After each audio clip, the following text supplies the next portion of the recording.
Tiêu Ngưng, cao thủ đệ nhất đại hạ. Cao thủ số 1 đại hạ. Sao ngươi lại giúp hắn? Ngươi quên hắn đã sỉ nhục ngươi thế nào sao? Đêm tân hôn, hắn tự tay bỏ ngươi, khiến ngươi trở thành trò cười lớn nhất kinh thành đại hạ này.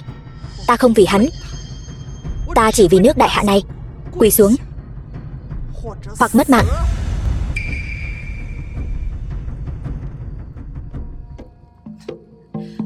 Đồ phế vật, ngươi không dám xử ta đâu. Cha ta là người khuynh đảo triều chính, tể tướng số 1 Nghiêm Tùng. Ta nhất định sẽ khiến ngươi quỳ xuống cầu xin ta rời khỏi thiên lao. Rất nhanh cha ngươi sẽ cùng ngươi lôi ra.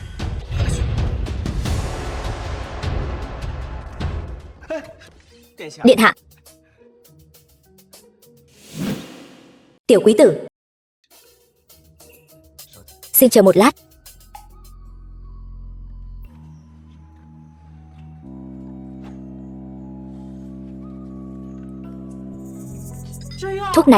Thuốc này cần phối hợp với thủ pháp xoa bóp độc môn của ta mới có thể phát huy hiệu quả.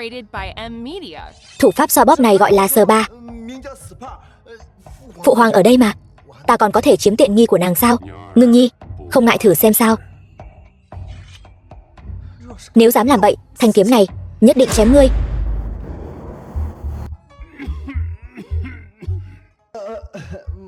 Phụ hoàng, chỗ này là vị trí đan điền của Thái tử Phi. Thuốc này cần thủ pháp xoa bóp độc môn của con mới có thể hóa giải. Nếu không dược lực ứ động, Thái tử Phi rất khó mang thai. Ngưng nhi, cảm thấy thế nào rồi? Hoàng thượng thần đỡ nhiều rồi. Điện hạ, ngài vẫn nên suy nghĩ kỹ, ngày mai làm sao đối phó với Nghiêm Tùng, người khuynh đảo triều chính kia mới phải. Nghiêm tiểu bánh chính là ái nữ cưng của hắn.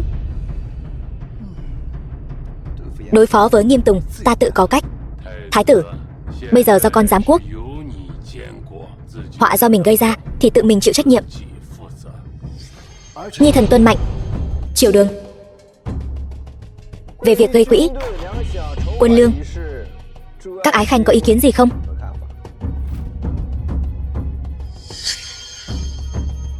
Việc gây quỹ không vội. Lương giã phủ Doãn kinh thành. Nghe nói đêm qua Thái tử điện hạ vì một số chuyện nhỏ nhặt đã nhốt Nghiêm phi vào tử lao. Bách tính kinh thành đều đang mắng ngài hôn quân đấy. Ái khanh cho rằng ám sát hoàng thượng đương triều và thái tử chỉ là chuyện nhỏ, chắc chắn có hiểu lầm. Ai cũng biết Nghiêm phi từ nhỏ đã nhân đức từ thiện, đức hạnh đầy đủ, sao có thể làm ra chuyện hoang đường như vậy? Ái khanh cho rằng là bản thái tử mắt mù, nhìn nhầm rồi. Đêm khuya mờ mịt, nhìn nhầm là rất có khả năng. Nữ tử luyện võ trong cung chỉ có một mình Tiêu phi bị phế kia. Thần cho rằng chuyện hành thích chắc chắn là nữ tử này ôm lòng phẫn nộ, liều lĩnh trả thù, phải lập tức xử tử để trừ hậu họa. Vậy Nghiêm tướng thấy sao? Tiêu phi quả thật rất có khả năng là người hành thích. Nghiêm Tùng, tể tướng đệ nhất đại hạ, chư vị ái khanh đều nhìn nhận như vậy. Vậy thì hãy đưa chứng cứ ra đây để bổn điện hạ xem cho kỹ. Thái tử, đây chính là chứng cứ. 32 quan viên triều đình liên danh dâng tấu, chúng thần đều xác định chuyện hành thích chắc chắn là Tiêu phi độc ác kia. Điện hạ nhất định phải ngăn cản Tiêu phi, tự mình đi thả Nghiêm phi và xin lỗi Nghiêm phi. Tuyệt đối đừng làm nguội lạnh lòng thành son sắt của các đại thần triều đình. Xin điện hạ xử tử Tiêu phi, xin lỗi Nghiêm phi.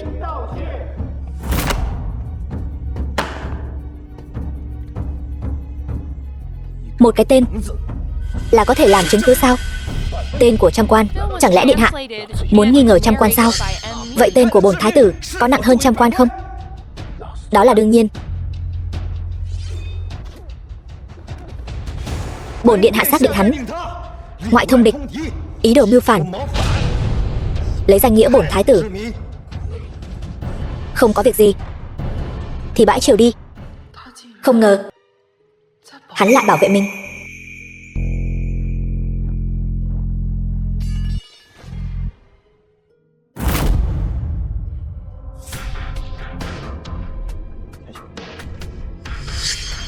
Ái phi,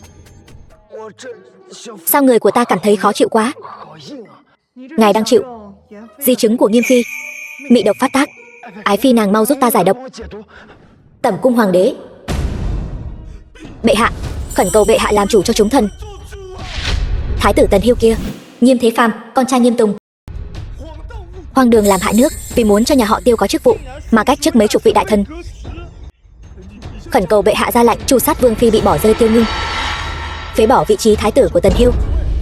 Thái tử quả thực là hôn quân, tam hoàng tử càng thích hợp giám quốc hơn. Chuyện này rất quan trọng, không thể qua loa được. Nếu bệ hạ không xử lý, chúng thần hôm nay nhất định sẽ đâm đầu quyên sinh ở đây. Sử sách sẽ nói ngài là một hôn quân. Giám sát ngự sử khí phách lớn thật. Lẽ nào còn dám dạy hoàng gia ta làm việc sao? Hoàng thượng là bậc minh quân nhân đức, sẽ không so đo lỗi lầm của chúng thần. Phụ hoàng là bậc minh quân nhân đức, còn ta là bạo quân thái tử. 10 tên các ngươi toàn là lũ ăn hại. Người đâu? Lôi xuống, đánh 30 trượng, phạt 10 vạn lượng bạc, tước bỏ quan vị, nộp vào quân phí kháng kim. Người dám? Cha ta, Nghiêm tướng ở đây, sao có thể dung túng người cản rỡ? Chư vị đại thần đều là người đọc nhiều thi thư, học vấn uyên bác. Thế Phàm càng là người nhà họ Nghiêm ta từ nhỏ đến lớn được thi thư bồi dưỡng thành tài tử. Đã vậy thì phụ hoàng, vậy nhi thần sẽ hỏi Nghiêm ngự sử câu hỏi mà cả đứa trẻ lên 3 cũng có thể trả lời được. Nếu hắn trả lời được, vậy nhi thần lập tức xin lỗi hắn. Nếu trả lời sai rồi, 10 người các ngươi chính là đồ vô dụng. Nghiêm ngự sử, ngươi thấy sao? Được thôi, nếu ngươi thua, phải trước mặt trăm quan rót trà cho bọn họ, dập đầu xin lỗi. Được, vậy bắt đầu đi. Câu hỏi thứ nhất, xin hỏi 1 cộng 1 trong trường hợp nào bằng 3? Trường hợp nào cũng không thể bằng 3. Sai rồi, trong trường hợp tính sai. Hay quá, thái tử nói không sai. Lại lần nữa, vừa rồi là ta sơ suất rồi. Câu hỏi thứ hai, Nghiêm tướng cùng với tiểu thiếp của cha ngươi vì sao không sinh ra bọ chét? Đương nhiên là sạch sẽ. Nghiêm tướng lại không phải súc sinh, sao có thể cùng thiếp sinh ra bọ chét chứ? Nghiêm ngự sử chuyện này cũng không hiểu, chẳng lẽ ngươi là do tiểu súc sinh do Nghiêm tướng sinh ra? Câu hỏi thứ ba, cái tát này của ta đánh vào chỗ nào? Nghiêm tướng sẽ không cảm thấy đau. Đương nhiên là trên tay. Không, trên chân. Sai rồi, là đánh vào mặt ngươi. Phụ hoàng, 3 câu hỏi trẻ 3 tuổi cũng có thể trả lời được đều sai hết. Vậy đám này không phải phế vật thì là gì đây? Nghiêm ngự sử, người thua rồi. Người đâu? Lôi xuống đánh 30 trượng, tước bỏ quan vị, biến làm dân thường. Bệ hạ, Nghiêm tướng sao còn chưa đi? Nếu cũng có hứng thú thử đề mục của ta.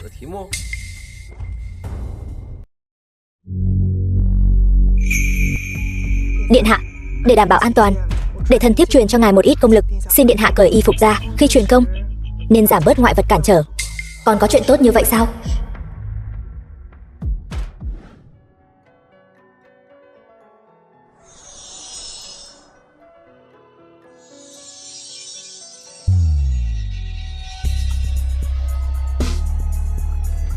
Tẩm điện Đông Cung. Điện hạ, thái y nói Tiêu phi vì truyền công cho ngài đã tổn hao lượng lớn nguyên khí, e rằng sẽ bệnh một trận nặng. Nếu muốn hồi phục có thể mất hơn 1 năm. Bây giờ vẫn chưa thể xuống giường được. Đi, tìm thái y giỏi nhất cho ta. Ta muốn Tiêu phi nhanh chóng hồi phục sức khỏe. Vâng. Dám đến cướp ngục thật sao? Cấm quân thống lĩnh đâu? Xử hết bọn chúng cho ta. Vâng.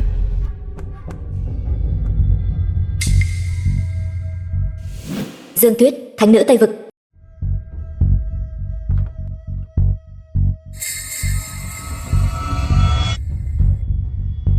Tiêu phi, Tiêu phi, người mau tỉnh lại.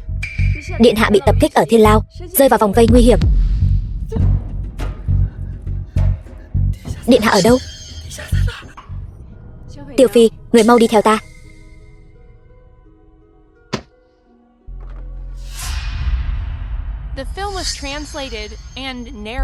Ngươi là ai? Tây Vực Minh giáo thánh nữ Dương Tuyết. Không ngờ Trung Nguyên đệ nhất cao thủ lại suy yếu đến mức này. Thật lãng phí túy long hương của ta. Ngươi cười cái gì? Túy long hương duy nhất trên đời này dùng trên người ta. Vậy thái tử điện hạ sẽ an toàn rồi. Ngươi điên rồi. Ngươi có biết ngươi sắp phải đối mặt với cái gì không? Thái tử điện hạ, ngài ấy tốt là được. Ngự Long viện. Điện hạ, không ổn rồi điện hạ. Tiêu phi nàng ấy mất tích rồi. Mau đi tìm.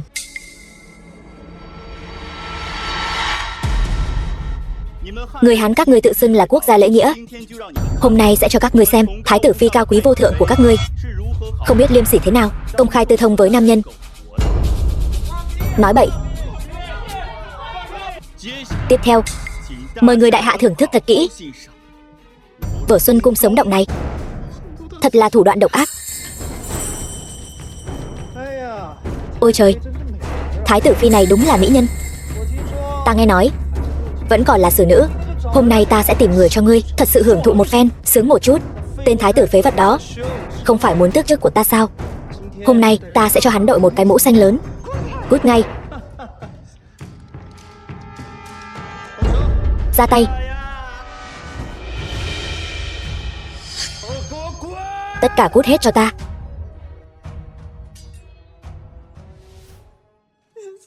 Điện hạ, ta đã làm mất mặt người rồi.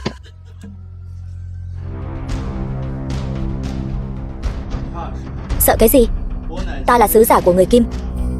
Ta xem ai dám xen vào chuyện của ta. Tiếp tục đi. Vị này chính là thái tử. Giải hắn tới đây cho ta. Đào hạ lưu nhân. Lại có người ngủm rồi. Phàm Nhi. Nghiêm Tùng. Ta dám xử hắn. Ngươi dám làm phản không? Không dám. Nghiêm tể tướng, còn có chuyện gì nữa không? Không có gì. Không có gì thì cút đi. Bổn điện hạ đang làm việc. Người rảnh rỗi tránh ra. Đây vẫn là tên thái tử ngu ngốc, nhu nhược háo sắc kia sao? Không ngờ lại có thể mạnh mẽ sát phạt như vậy. Ngài ấy đã xử Nghiêm Thế Phàm ngay trước mặt Nghiêm tướng quân. Đúng là một màn kịch hay mà. Ta là Hoàn Nhan Cốt, sứ giả của người Kim. Thái tử điện hạ, xử người của ta chẳng lẽ không nên cho ta một lời giải thích sao? Điện hạ xin cân nhắc. Không thể vì ta mà làm lỡ đại sự quân quốc.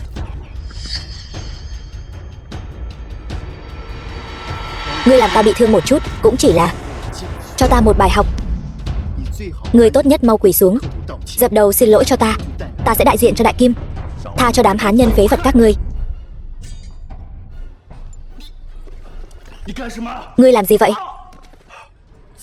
Đương nhiên là xử ngươi. Nhục mạ đại hạ của ta, nhục mạ thần dân của ta. Xử ngươi đương nhiên không cần dùng đao, phải để bách tính cùng với bổn điện hạ xé xác tên khốn nhà ngươi. Hắn nói đại hạ chúng ta không ai dám chạm vào hắn. Hôm nay ta sẽ ở đây nói với hắn. Từ trên cao tức là ta, cho đến dưới thấp bách tính đại hạ của ta không một ai là kẻ hèn nhát. Nếu hắn dám chiến, ta sẽ chiến. Hắn dám chiến, ta sẽ chiến. Ngươi không thể. Nếu ngươi xử ta, đại hạ của ngươi sẽ bị thảm sát, giống như việc xử lợn vậy. Còn nói không thể. Mọi người kéo hắn xuống. 1000 đao. Hãy nhớ đừng bỏ lỡ một đao nào. Đi. Mọi người, những kẻ xúc phạm đến đại hạ dù sao cũng nhất định phải trừng trị. Nhất định phải trừng trị. Phải trừng trị. Đây có còn là thái tử ban đầu không? Có một thái tử như vậy, đó là phước lành của đại hạ. Tần Hưu khốn kiếp, sao ngươi dám ép ta mặc quần áo hở hang phản cảm? Nếu không có thái tử điện hạ, e là ta không còn mặt mũi nào để sống trên thế gian này nữa. Nàng là nữ nhân của bổn điện hạ, bất cứ ai chạm vào đều phải ngủm. Ngươi đi lấy thuốc cho Tiêu Phi. Quỳ xuống đưa qua đây. Nhưng nếu ngươi làm đổ một giọt, bổn vương sẽ lăng trì ngươi 360 mảnh.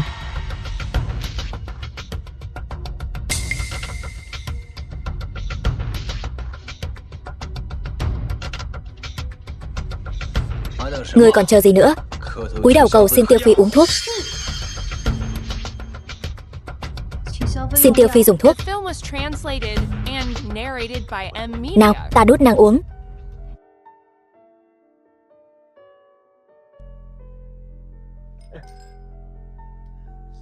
Điện hạ, ta đi tắm thay y phục trước đã. Cầm lấy.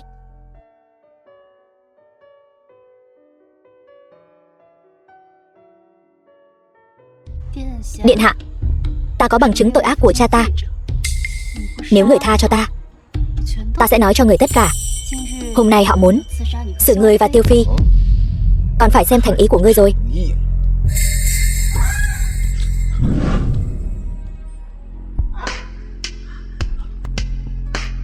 Có chuyện gì vậy?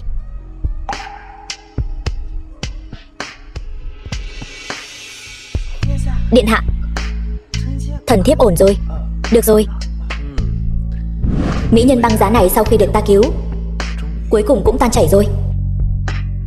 Cung, vụ ám sát lần trước nói đến là chuyện gì?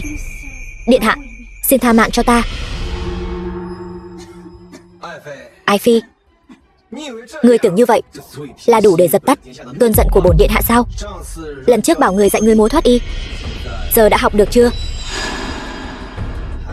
Còn nữa, ngươi nên gọi ta là gì? Trước đây ta đã dạy ngươi thế nào? Điện hạ, là ba của tiện thiếp. Biểu diễn đi. Thể hương của Ái Phi thật quyến rũ. Điện hạ thích là được rồi.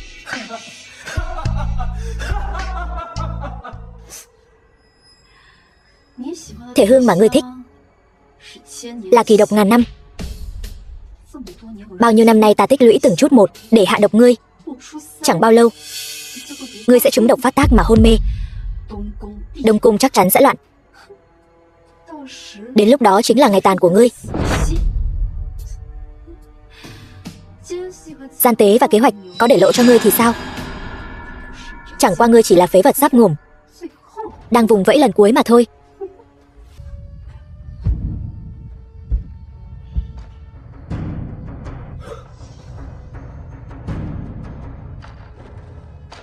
Tham kiến thái tử điện hạ.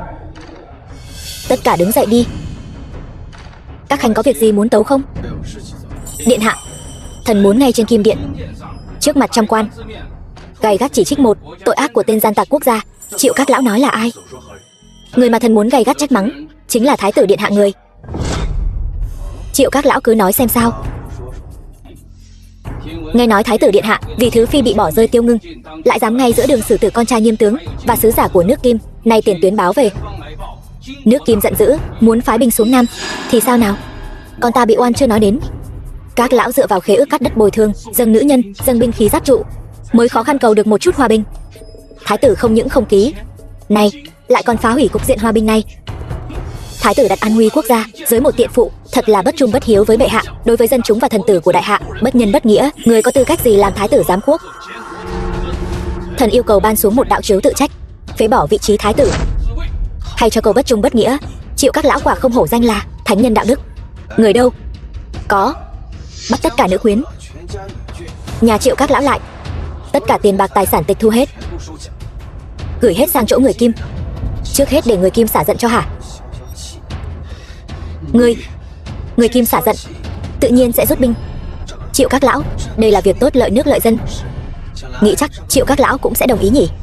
Đúng rồi, ta nhớ ra Triệu các lão rất giỏi thổi tiêu. Hay là cùng đi sang chỗ người Kim, lúc bọn họ chơi đùa với nữ quyến nhà ngươi, Triệu các lão ở bên cạnh thổi tiêu góp vui, được không Tần Hiêu?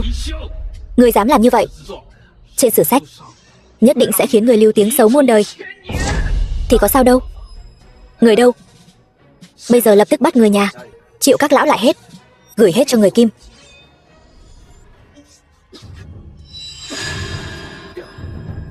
Các lão đây là nghĩ đến việc cống hiến cho quốc gia, phấn khích quá độ, hay là có sở thích gì? Điện hạ, điện hạ không được làm vậy. Sao? Người cũng biết tặng tiền tặng lương thực cho người khác là sai sao? Dạ phải, là thần thất ngôn. Chưa đánh đã sợ, tặng tiền tặng nữ nhân cầu hòa hèn hạ, còn không bằng một tên thái giám. Dù sao cũng là phụ nữ tiền bạc lương thực của nhà người ta đúng không? Đứng nói chuyện không đau lưng.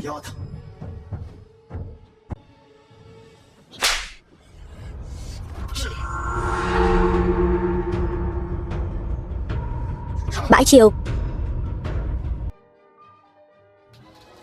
Không chữa khỏi cho thái tử, các ngươi đều phải bị xử tử.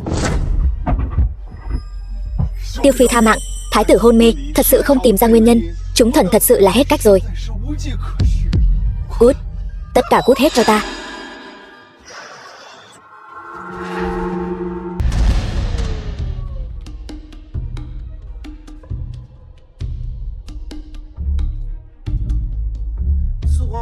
Tô Hoàng Phi vẫn chưa đi sao?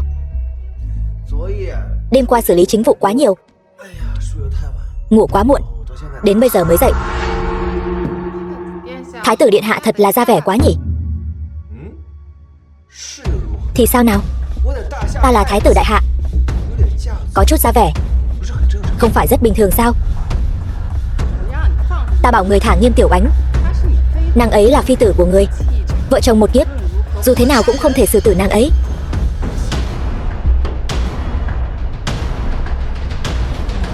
Vậy phải xem Hoàng Phi thể hiện thế nào. Đôi tay này của ta đây, xử lý chính vụ quá nhiều, mỏi như không còn sức. Xin Hoàng Phi giúp ta mặc y phục. Người dám? Ta là Hoàng Phi đấy, ta là người của phụ hoàng ngươi. Đến đây, ta sẽ xử Nghiêm Tiểu Oánh ngay.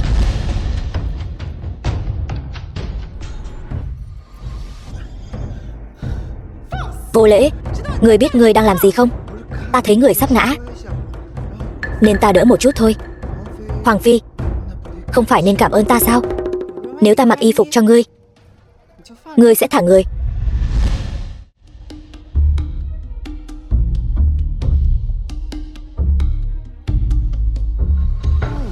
Tô Hoàng Phi quả nhiên hiền đức, nhớ lời hứa của ngươi đấy. Triều đường. Quy.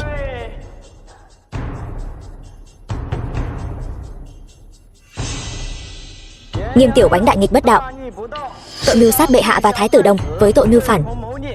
Theo luật nên tru di cửu tộc, nhưng thái tử điện hạ tấm lòng nhân hậu, quyết định cho Nghiêm tướng một cơ hội lập công chuộc tội, tự mình giám sát hành quyết Nghiêm Tiểu Oánh. Lão thần lĩnh chỉ.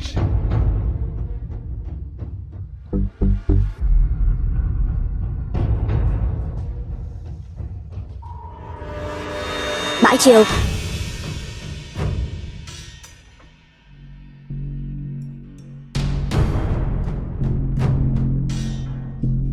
Hoàng Phi yên tâm, lão phu Nghiêm Tùng đây, há lại để một thằng nhóc danh kiểm soát trong tay.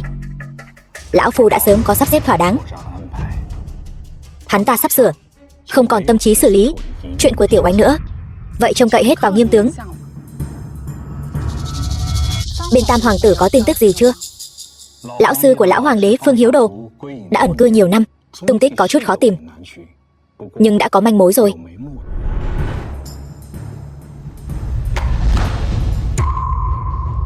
Điện hạ, người sao vậy?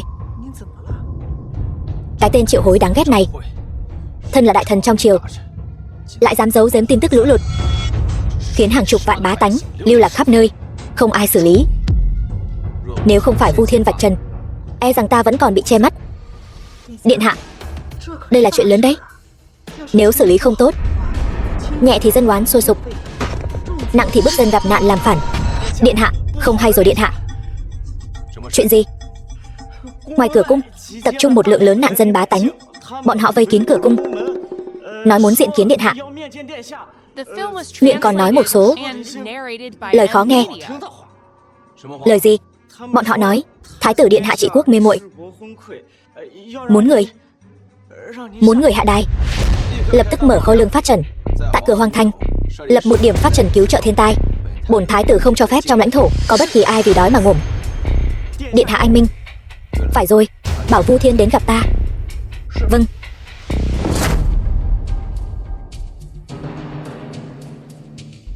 Khải tấu điện hạ, trận lũ lụt lần này gây ra cục diện như hiện tại, ngoài Triệu Hối và những người khác biết chuyện mà không báo cáo ra, còn có một vấn đề lớn nhất cần giải quyết gấp. Nếu giải quyết không thỏa đáng, e rằng sẽ sinh ra dân biến, Bước dân gặp nạn làm phản. Dân gặp nạn lớn hơn trời, kể ra chi tiết.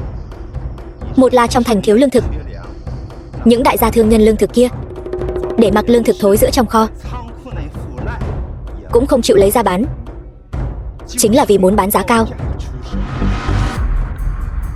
Được, ta ngược lại muốn xem thử thế lực chống lưng đằng sau này rốt cuộc cứng đến mức nào. Truyền lệnh, Đông Cung thiết yến, bảo những thương nhân lương thực đại gia trong thành này đều đến dự yến. Vâng. Phủ lương thực.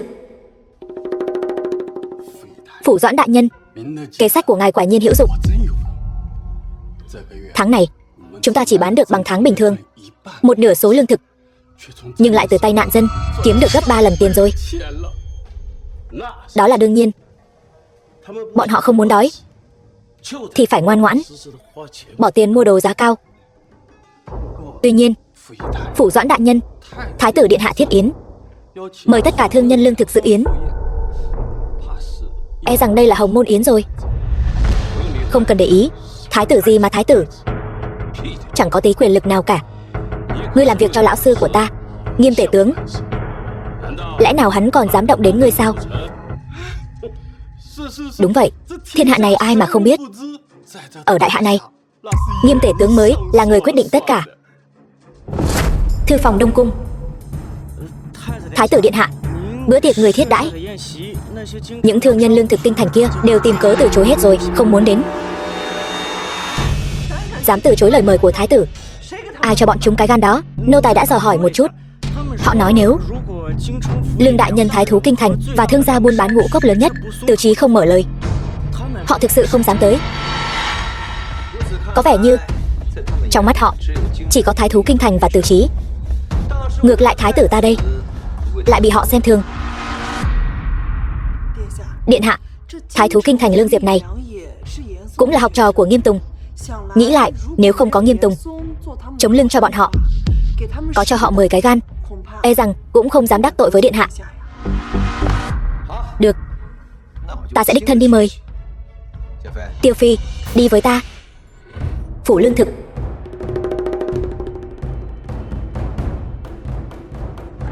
Đa tạ cơ hội thái thú đại nhân đã cho. Những thương gia buôn bán ngũ cốc chỉ trong vài tháng đã kiếm được tiền trong 10 năm. Không có gì, miễn là thảm họa thiên nhiên này gây hại có thể kéo dài trong nhiều ngày hơn. Đều đang ăn sao? Thái tử điện hạ, không phải ngươi nói thân thể không khỏe, không thể đến dự tiệc ở Đông Cung sao? Tại sao lại uống rượu ở đây? Ta đem thuốc thần kỳ cho ông chủ Từ, bệnh đã chữa khỏi rồi. Không được. Thái tử điện hạ, có lẽ đã quản quá nhiều rồi. Có thời gian, tốt hơn là nên quan tâm nhiều hơn đến những bá tánh đang lánh nạn đi. Ngươi còn dám nhắc đến bá tánh lánh nạn với ta? Đó là bách tính của đại hạ, ta thân là quan viên đại hạ, đương nhiên là thương dân như con. Vậy nên hy vọng thái tử điện hạ có thể xử lý tốt điều này. Đừng làm mọi người thất vọng, càng đừng làm các đại thần chúng ta thất vọng.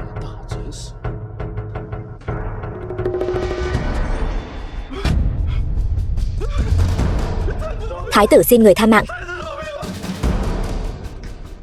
Thái tử gia, chỉ cần ngài tha mạng ta sẽ phát lương thực ngay. Xử hắn đi. Tất cả lương thực của Từ gia đều đem đi cứu trợ, tất cả tài sản của Từ gia đều đem đi cứu nạn. Người ở bên ngoài có nghe thấy không?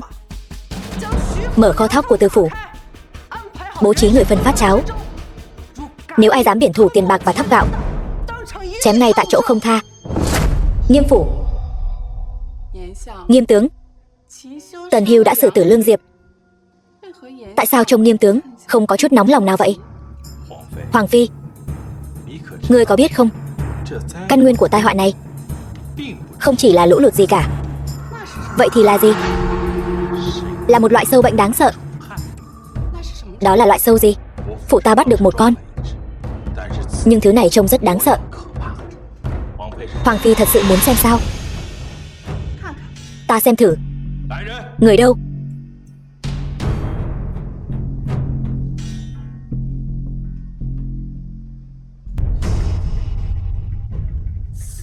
Thứ này quả nhiên mặt mũi hung tợn. Loại sâu này có tính công kích cực mạnh, chỉ cần lơ là một chút, ngay cả con người cũng có thể bị thương, huống chi là cây non ngoài đồng chứ. Hay lắm. Thái tử giám quốc. Dân chúng lầm than. Cái này nhất định là sự trừng phạt mà thượng thiên giáng xuống. Ta sẽ vào cung ngay, hết sức hạch tội hắn một phen. Nhờ hoàng phi vậy, trước khi tam hoàng tử trở về, trước hết phải ra sức chèn ép cái thói ngông cuồng của tên phế vật đó. Đúng rồi, tam hoàng tử đã truyền tin về, giờ khắc này đã tìm được vị đại nho số 1 đại hạ Phương Hiếu Đồ rồi. Nghĩ là không bao lâu nữa sẽ về kinh. Vậy thì tốt quá rồi. Thân là thầy của hoàng đế, ghét nhất tác phong như Tần Hưu này. Ông ấy mới là con bài tẩy để chúng ta giải quyết triệt để Tần Hưu. Tẩm cung hoàng đế. Thái tử giám quốc đã được một thời gian. Cảm thấy thế nào? Khởi tấu phụ hoàng, cứu trợ thiên tai trong nước và thanh trừng những kẻ tham ô trong triều đều đang tiến hành. Bên phía người Kim đã khống chế thánh nữ của họ, đang chờ họ đến đàm phán. Được, không tệ. Thái tử điện hạ giám quốc cũng không tệ. Nhưng giám quốc chỉ vỏn vẹn 1 tháng đã xử tử mấy vị đại thần. Tuy nói đều là những kẻ đáng xử tử, nhưng trong dân gian có một số lời đồn không hay. Nàng nói xem, sau trận lụt, dân gian xuất hiện một loại sâu bọ đáng sợ, đã phá hủy cây non trên ruộng đất của 3 tỉnh. Dân chúng lầm than, dân gian đồn thổi là do thái tử tàn ác khiến thượng thiên giáng xuống tai họa sâu bọ, cảnh cáo sự mục nát của đại hạ.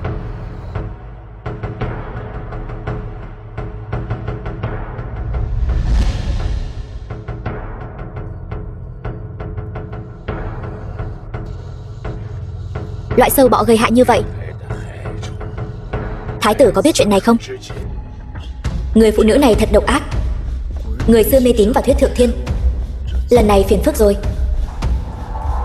Khởi tấu phụ hoàng, kỳ thực đây không phải là sâu bọ trời phạt gì cả, mà là thượng thiên ban tặng cho đại hạ của chúng ta một món quà, là trời phù hộ đại hạ của chúng ta.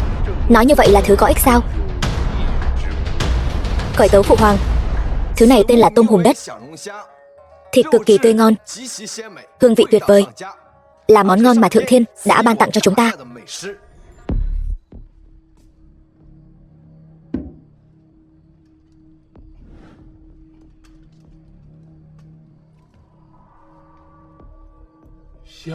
Mùi thơm ngào ngạt. Đây là thứ gì?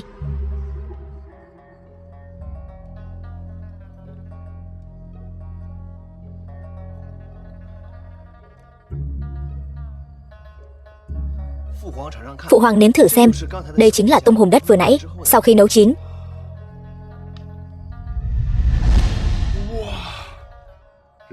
Cái này còn tươi non và ngon miệng hơn cả sơn hào hải vị trong cung.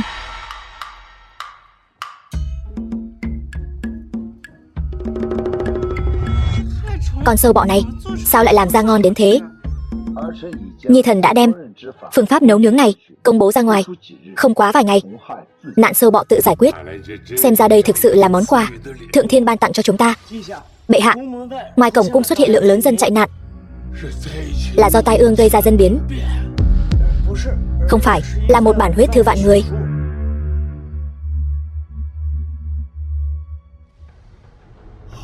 Tốt lắm. Được lòng dân, thành triều chính. Thái tử làm tốt lắm.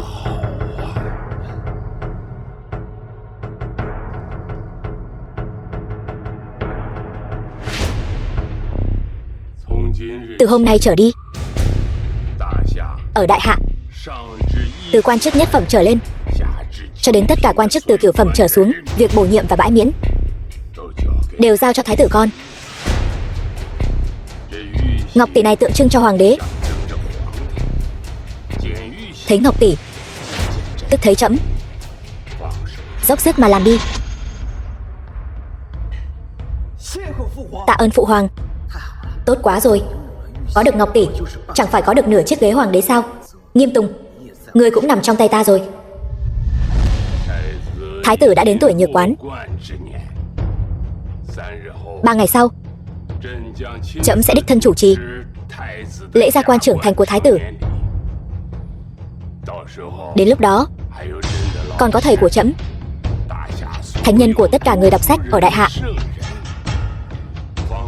Đại Nho Phương Hiếu Đồ, đích thân gia quan cho thái tử.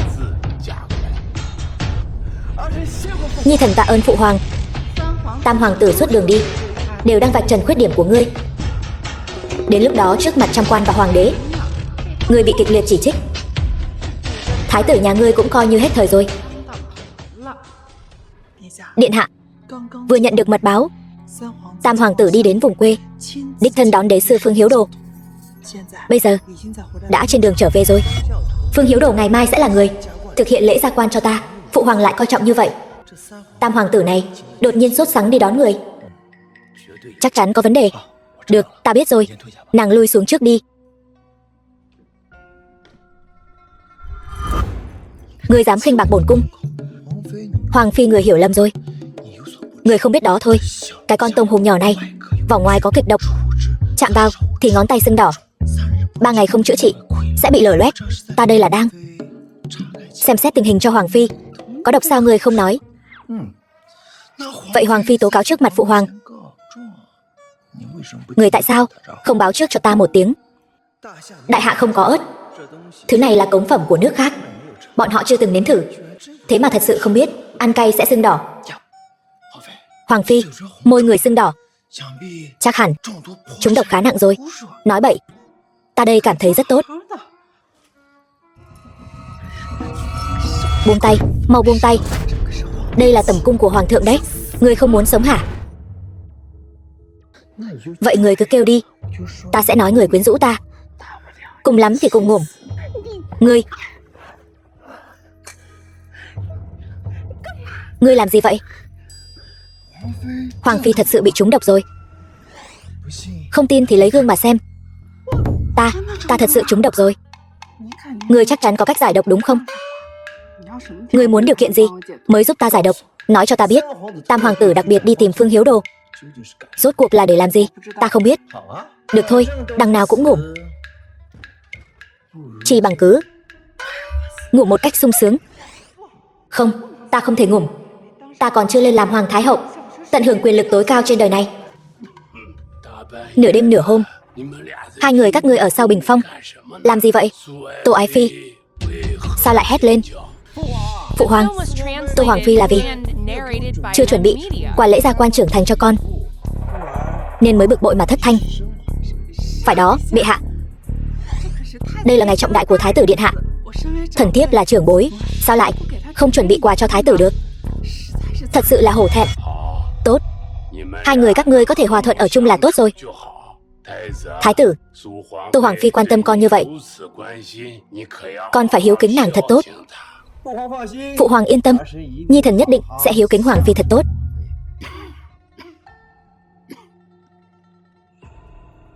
Tránh xa ta ra, ngươi đã xử tử quá nhiều văn thần. Phương Hiếu Đồ đối với ngươi sẽ không có suy nghĩ tốt đâu.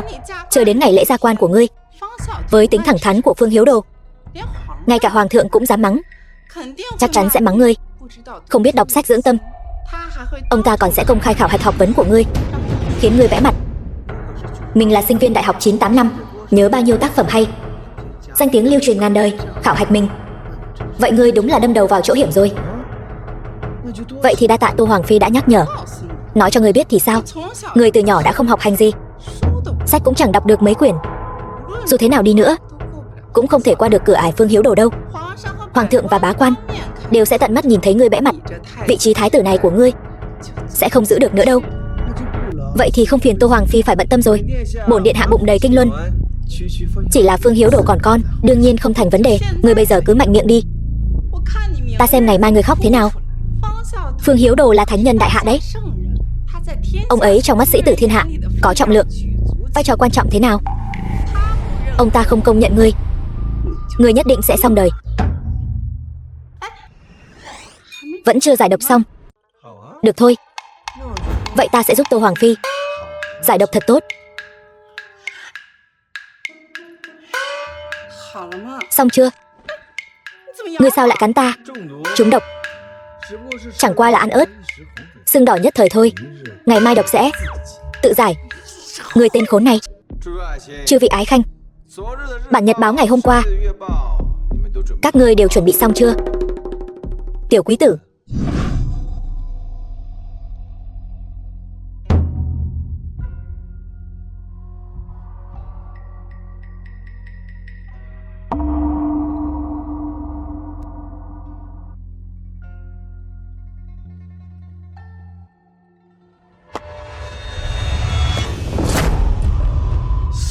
Nghiêm tướng, đây chính là bản nhật báo người viết sao? Giờ thiên dậy, giờ tị tưới hoa. Nghiêm tướng, sao ngươi không đem lúc ngươi đi đại tiện cũng thêm vào luôn đi? Thân là tướng quốc một nước, viết cái thứ vớ vẩn gì vậy? Ngươi có thể viết như vậy, những người khác có thể làm ra chuyện gì nữa đây? Thị độc nội các, giám thừa quốc tử giám, hai người này viết cái thứ gì vậy? Chọi gà, dắt chim, đi lầu xanh, cờ bạc. Thái tử nói vậy sai rồi. Bọn thần trong lòng lo cho quốc gia, bất kể bề ngoài làm chuyện gì, thực ra trong miệng nói ra đều là quốc gia đại sự cả, có gì không được. Vậy các ngươi đã nói chuyện quốc sự tài trời gì? Nói ta nghe xem nào. Đồ sự đô sát viện Tần Uy. Bản nhật báo của ngươi đâu? Nhật báo gì cơ? Ta không có. Sao ngươi lại không có? Ta không muốn viết. Sao lại không viết? Cha ta chính là chiến thần đại hạ, vương gia Tần Chiến. So với những quan viên xuất thân hàn môn này, trung thành đáng tin cậy hơn nhiều. Cần gì phải viết mấy đồ bỏ đi này chứ? Nói như vậy, ngươi cảm thấy mình rất trung thành rồi sao? Đó là đương nhiên. Nếu nói về trung thành, ai có thể sánh bằng bọn ta? Tốt, vậy ta sẽ thử xem sao. Đưa vạc dầu lên.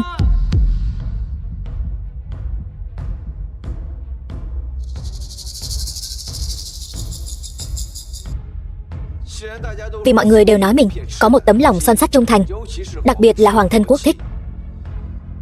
Vậy ta muốn xem thử lòng trung thành của các ngươi được mấy phần. Thái tử, lòng trung thành của ta trời đất chứng giám. Từ nhỏ phụ thân thần đã dạy ta phải trung quân ái quốc. Ta cũng được tai nghe mắt thấy mà lớn lên. Ta đã lập lời thề cả đời chỉ vì đế vương gia. Sông pha dầu sôi lửa bỏng. Điện hạ thứ cho thần nói thẳng, người muốn mở khoa cử tin tưởng hàn môn mà không tin tưởng hành vi của quý tộc quốc gia, thật sự là bỏ gốc theo ngọn rồi. Nghiêm tướng nói lời này sai rồi. Đại hạ ta có biết bao người xuất thân hàn môn. Chẳng lẽ chúng ta lại không trung quân ái quốc sao? Cái đó khó nói lắm. Có vài người chỉ giỏi nói mồm thôi. Cái gọi là nghèo sinh gian kế. Trời biết những kẻ nghèo hèn tiện dân này từ nhỏ đến lớn đều nghèo khó, trong bụng rốt cuộc chứa đựng bao nhiêu tai họa đây. Theo ta thấy, những kẻ xuất thân hàn môn nghèo hèn trong triều đình này đều nên bị khai trừ. Nói đúng lắm, trung thành là điều quan trọng nhất.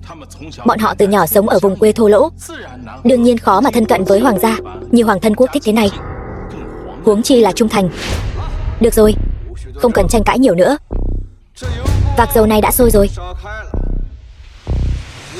Các ngươi từng người một đều nói nguyện vì thiên gia mà trung thành hy sinh. Vậy bây giờ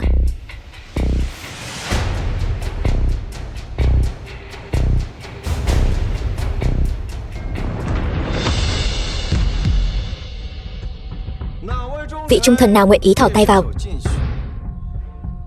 lấy chiếc ngọc tỷ đại hạ này ra đây.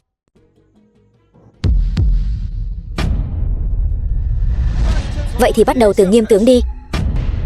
Nghiêm tướng trung thành tận tụy, lại là nguyên lão ba triều, chắc hẳn ngươi sẽ không chút do dự mà vớt ngọc tỷ ra chứ. Cái này, Thái tử điện hạ. Lão thần đột nhiên cảm thấy thân thể không khỏe. Thật sự là tuổi đã cao rồi. Vậy là ngươi không nguyện ý rồi. Vậy còn ngươi?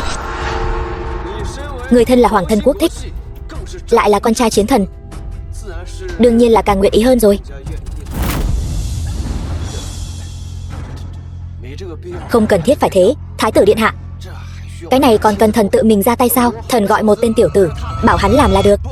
Không, phải là ngươi làm, mới thể hiện được lòng trung thành của Ái Khanh. Vừa nãy không phải nói nguyện vì thiên gia mà xông pha dầu sôi lửa bỏng sao? Tần Quy, ta cho ngươi 10 nhịp đếm. Nếu ngươi không thò tay vào, vậy chính là kháng chỉ bất tuân. Tất cả những kẻ hoàng thân quốc thích, hậu duệ quyền quý, bao gồm cả ngươi, đều cùng nhau cút khỏi triều đình. Thái tử điện hạ. 1 2 3 4 5 6 7 8 9 10. Được lắm. Lòng trung thành vớ vẩn, xông pha dầu sôi lửa bỏng cái gì chứ? Tần Uy, trên người chảy dòng máu hoàng thất, nhiều đời chịu ơn trời, vốn dĩ nên là người trung thành nhất với hoàng thất trong số tất cả mọi người. Thực tế lại không ra gì như vậy. Ta không phục. Đây là chảo dầu, chảo dầu đang sôi. Nếu thò tay xuống đây, ta không tin có ai có thể thò tay xuống. Thái tử điện hạ, thần nguyện thử một lần. Đồ ngu, ngươi không muốn sống nữa sao? Đây là chảo dầu đang sôi, tay mà thò vào, mất nửa cái mạng rồi. Ngươi phải suy nghĩ thật kỹ. Cần gì phải nghĩ nhiều. Ân hoàng đế rộng lớn, Vu Thiên Ta từ một kẻ áo vải đi đến ngày nay, Vu Thiên Ta là một người biết ơn báo đáp. Nay thái tử có lệnh, đương nhiên phải liều mạng một phen. Cái này sao có thể? Sao có thể? Tay ngươi lại bình an vô sự. Thái tử điện hạ, chuyện này là sao? Chỉ là một chút tiểu xảo thôi. Bên dưới là giấm, bên trên là dầu. Nhìn có vẻ sôi, thực tế nhiệt độ căn bản không cao. Không ngờ chút tiểu xảo này lại kiểm tra ra được cái gọi là lòng trung thành của một số người. Thật nực cười. Thái tử điện hạ, lòng trung thành của chúng thần, những huân quý hoàng thân, người đâu? Truyền chỉ cho ta. Hoàng thân quốc thích Tần Uy, bất trung bất thân, trên không xứng với hoàng gia, ăn hại ngồi không, dưới không xứng với bách tính, bao gồm cả giám thừa quốc tử giám, thị độc nội các. Tất cả huân quý sau hoàng thân toàn bộ bị trục xuất khỏi triều đình. Người phải nghĩ thật kỹ. Tần Uy là con trai của vương gia Tần Chiến, là chiến thần đã vì đại hạ lập được chiến công hiển hách. Người không sợ làm lạnh lòng ông ấy, làm lạnh lòng tất cả các công thần quý tộc sao? Thái tử, người quá ngông cuồng rồi. Lẽ nào ngươi muốn tống cổ những công thần của quốc gia chúng ta ra ngoài hết sao? Phải thì sao? Tốt, rất tốt. Cha ta bây giờ đã về đến kinh thành rồi. Ta xem ngươi cứng được đến bao giờ. Thái tử điện hạ, người vẫn còn quá trẻ. Những việc mà người đã làm không gì khác ngoài muốn dành ra một số chỗ trống cho kỳ thi khoa cử bị tắc nghẽn đó. Đáng tiếc, người không thể chống lại toàn bộ áp lực của tầng lớp quý tộc. Nghiêm tướng đang dạy ta cách làm việc. Không dám. Cứ chờ xem đi, Tần Hiêu. Chờ khi cha ta đến tìm ngươi. Hy vọng ngươi đừng khóc quá thảm. Nghiêm phủ, thái tử quá ngông cuồng. Khoảng thời gian ngài không có mặt, hắn ta còn dám cách chức tiểu vương gia Tần Uy. Người đã tận tụy cống hiến, không chỉ có tiểu vương gia, mà ngay cả những người con của quyền quý khác cũng bị tiểu vương gia liên lụy. Có tới 7-8 người cùng bị Tần Hiêu đuổi ra khỏi triều đình, vĩnh viễn không được trọng dụng nữa. Người nói là Tần Hiêu đang cố ý nhắm vào con trai của ta. Đúng vậy, các quan viên khác chỉ là vấn đề nhỏ. Theo ta được biết, lần này thái tử chính là vì muốn bãi miễn chức vụ đô sự đô sát viện của tiểu vương gia, nên mới bày ra màn kịch này. Đáng tiếc cuối cùng vẫn không thoát được âm mưu quỷ kế của Tần Hiêu. Đáng tiếc thay, vốn dĩ có thể thỏa sức thể hiện tài năng, nhưng thế này, ôi trời. Thằng nhóc Tần Hiêu này, ta là tiểu thúc của hắn, là chiến thần trụ cột của đại hạ. Cái thứ phế vật như hắn cũng dám nhắm vào ta. Vương gia, lời này bây giờ không thể nói bừa được đâu. Uy quyền của Thái tử điện hạ không thể bị khiêu khích đâu. Cái gì mà không thể bị khiêu khích? Hắn là cái thá gì? Không có sự ủng hộ của quân ta, hắn còn chẳng bằng một cái rắm. Hắn đây chính là đang nhắm vào ta. Thái tử ơi là thái tử, ngươi xong đời rồi. Tần Chiến đây nắm giữ 10 vạn đại quân, là trụ cột chiến sự của đại hạ. Hắn muốn xử lý ngươi dễ như trở bàn tay. Trước khi cách chức ái tử của ngài, ta đã nhiều lần nhấn mạnh, vương gia ngài vì nước vì dân đã đóng góp biết bao nhiêu công lao, vì biên cương đại hạ mà đổ máu đổ lệ. Thế nhưng hắn vẫn cứ cố chấp làm theo ý mình. Ta khuyên thế nào cũng không được. Nghĩ lại thì thái tử điện hạ e rằng thật sự không xem ngài ra gì, cái thứ phế vật đó. Hơn nữa, thái tử điện hạ còn thông qua cách thức khoa cử để cho những tiện dân kia thay thế chức vụ của ái tử ngài.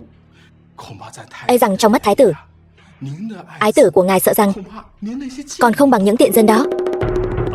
Ta đây muốn xem thử Tần Hưu này, rốt cuộc hắn có bao nhiêu bản lĩnh, có thể bày ra cho gì. Vương gia xin bớt giận. Những việc làm này của thái tử điện hạ quả thực cũng khiến ta rất khó chịu trong lòng, đặc biệt là cách xử lý đối với ái tử của ngài. Đáng tiếc ta ở trong triều đình, nhiều chuyện không có quyền lực, cũng không có cách nào để làm. Nếu không thì ta nhất định sẽ trả thù hắn một trận ra trò. Vậy Nghiêm tướng có cách nào không?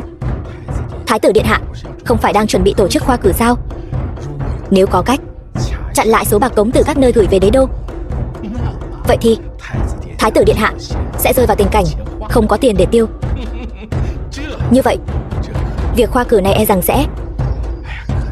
Đáng tiếc ta không có quyền xử lý những việc này. Nghiêm tướng, ông không có cách nào, tơ a thì có đó. Việc này cứ để ta đi làm đi. Vậy xin nhờ vương gia. Khoa cử là việc tốn kém tiền bạc. Không có tiền, ta xem ngươi làm sao tiến. Làm sao hành đây? Lần trước cứu trợ thiên tai đã tiêu hết 7-8 phần tiền trong nội khố rồi. Nội khố không có tiền, ngay cả thuốc của lão hoàng đế cũng không đủ cung cấp, thị vệ cũng không nuôi nổi. Ta xem ngươi ngủm thế nào. Tẩm điện Đông Cung. Điện hạ, nghe nói người chuẩn bị mở khoa cử rồi phải không? Phải. Những lão hồ ly đó rốt cuộc cũng không chịu nổi nữa rồi. Bây giờ triều đình nhất định phải thu hút thêm nhiều nhân tài hơn nữa. Nhân tài thực sự. Điện hạ, ta nhận được tin tức từ nội khố. Hiện giờ nội khố đang trống rỗng. Cứu trợ thiên tai cộng thêm những năm gần đây căn bản không có quá nhiều thuế thu. E rằng chế tạo vũ khí và thuốc nổ cần một lượng lớn tiền bạc. Hiện giờ nội khố đang trống rỗng, căn bản không thể nào chi trả nổi khoản chi cho khoa cử. Cách dùng khoa cử để tuyển chọn nhân tài nhất định phải tiến hành. Hiện giờ nhân sự triều đình hỗn loạn, nhất định phải thu hút máu tươi, quét sạch hoàn toàn luồng khí xấu này.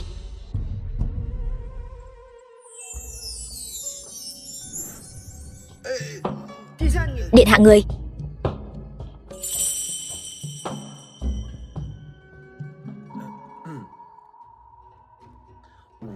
Vũ khí cũng rất quan trọng, điểm này cũng không thể lơ là. Nếu ta không nói sai, người Kim chắc chắn sẽ đến kinh thành đòi người. Đồng thời bọn họ cũng sẽ không từ bỏ Dung Tuyết. Vì vậy không có vũ khí làm đối trọng, người Kim chắc chắn sẽ càng thêm ngang ngược. Người Kim xưa này lỗ mãng, nếu không thể đàm phán thuận lợi, e rằng sẽ ra tay trực tiếp. Tiền tuyến đánh trận cũng cần vũ khí, nhưng tiền thì làm sao đây? Những việc này nàng không cần phải lo lắng. Những năm qua nàng đã làm rất nhiều rồi. Những chuyện phiền lòng này cứ để ta làm đi. Được, điện hạ. Vậy ta đi sắp xếp việc sử dụng tiền bạc trong nội khố. Đúng rồi, điện hạ. Lần sau muốn hôn còn phiền người quang minh chính đại thông báo một tiếng. Nếu không, ta không cẩn thận, e rằng sẽ vô tình làm người bị thương.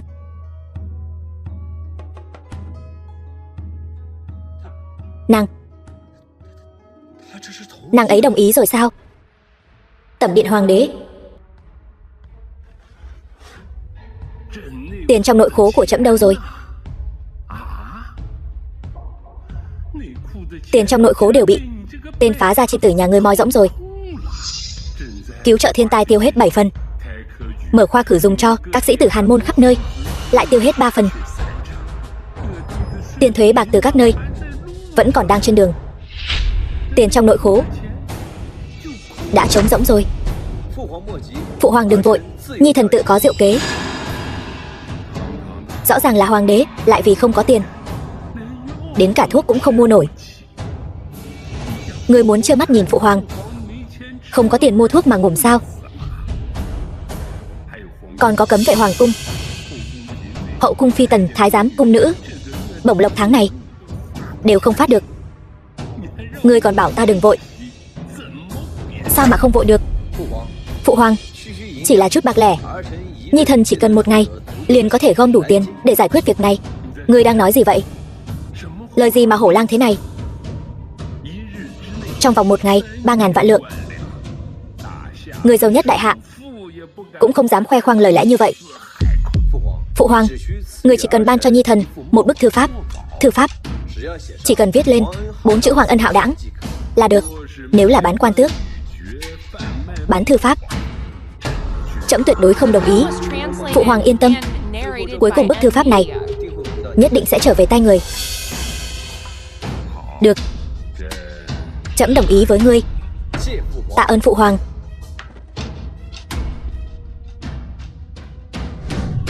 Trong vòng 1 ngày 3.000 vạn lượng. Người cứ chờ tin tốt của nhi thần đi.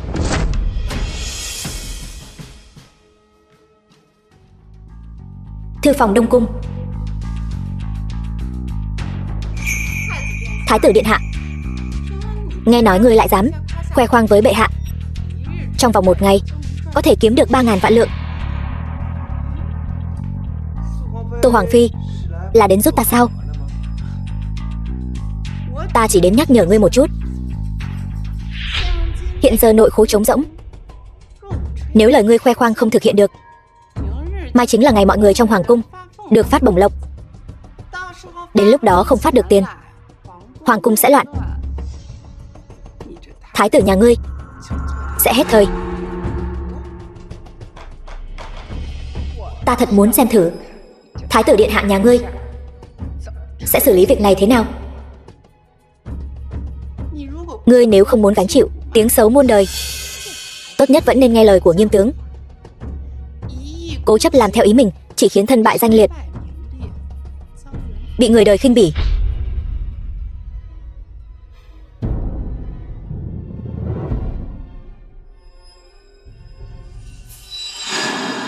Ngươi muốn làm gì? Ta đã quyết định cố chấp làm theo ý mình, dù sao cũng sẽ gánh chịu tiếng xấu muôn đời. Thêm vài 3 năm tiếng xấu, vài 3 tội danh, hình như cũng không phải chuyện gì to tát lắm. Thái tử điện hạ,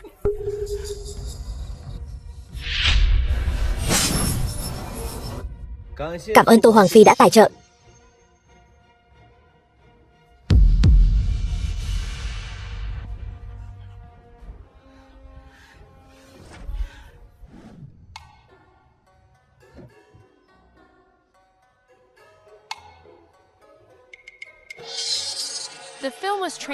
Mau đến xem đi. Hoàng gia mở sổ số rồi. Bỏ ít ăn nhiều, dựa vào vận may mà tốt, chắc chắn phát tài. Thái tử điện hạ, ngài đang làm gì vậy? Thái tử điện hạ, tham kiến thái tử điện hạ. Mau đứng dậy đi. Ta chỉ là một người bán vé số thôi. Cách chơi vé số, một tờ vé số 1 lạng bạc. Trên vé số có thông tin trúng thưởng. Giải ba 5.000 lạng bạc. 5.000 lạng đấy. 5.000 lạng. Còn giải nhì chính là chiếc trâm ngọc mà Tô Hoàng Phi đích thân đeo.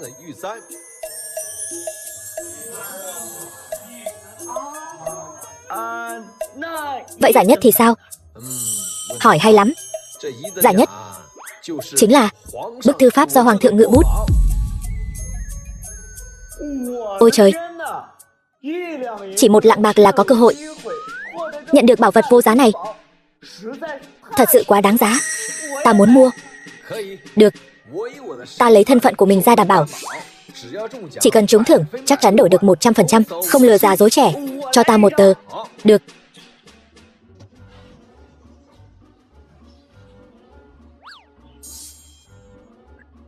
Đây là gì? Giải an ủi. 100 lạng bạc. Ôi trời, là thật. Là thật, ta thật sự trúng rồi. Ta muốn mua thêm 10 tờ nữa. Được, thật sự có thể đổi thưởng sao? Ta muốn mua 20 tờ. Được. Đây là việc kinh doanh của hoàng gia, có thái tử đảm bảo. Ta muốn mua 10 tờ. Ta muốn mua 50 tờ. Mua nhiều trúng lớn. Trúng một giải an ủi. Chẳng phải là kiếm bộn rồi sao? Đúng vậy.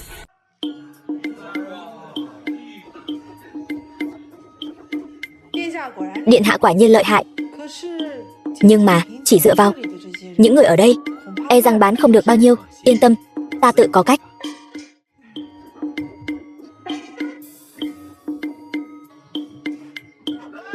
Nào, trật tự nào. Để cảm ơn sự nhiệt tình của mọi người, chúng ta đặc biệt ra mắt cách chơi mời bạn bè trợ lực. Chỉ cần các ngươi có thể kéo một người bạn đến đây mua vé số, mỗi lần kéo đến một người là sẽ có một lần cơ hội phi đao. Chỉ cần phi đao ném chúng trên bàn quay này là có thể đổi thưởng. Ví dụ như vé số nửa giá, 10 lạng vàng đều được.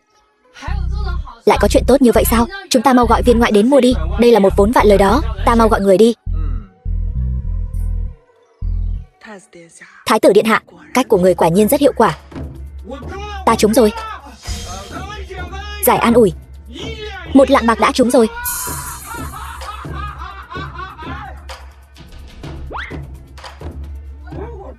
Ta trúng rồi.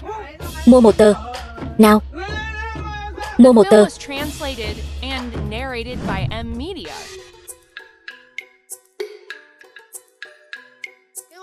Cho ta 50 tờ.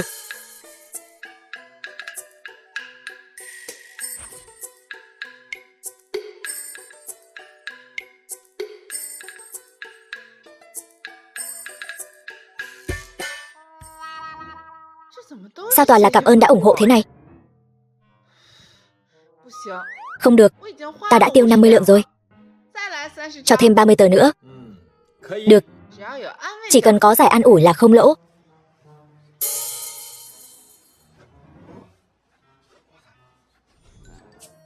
Thư phòng Đông Cung.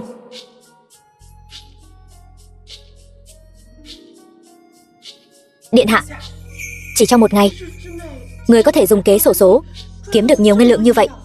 Lòng tham con người rất bình thường. Điện hạ, rốt cuộc là bao nhiêu ngân lượng vậy? 5.000 vạn lượng. Điện hạ, người mưu sâu như biển. 5.000 vạn lượng lại nhanh chóng kiếm được như vậy. Thần thiếp bái phục. Ái phi, ngài đại hỉ như vậy, chẳng lẽ không thưởng cho ta chút gì sao? Điện hạ, vậy người muốn thưởng gì đây? Thần thiếp có thể dạy người một bộ võ công. Đương nhiên là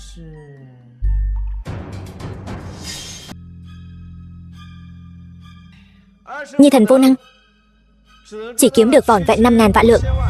Bút tích quý cũng đã mang về rồi.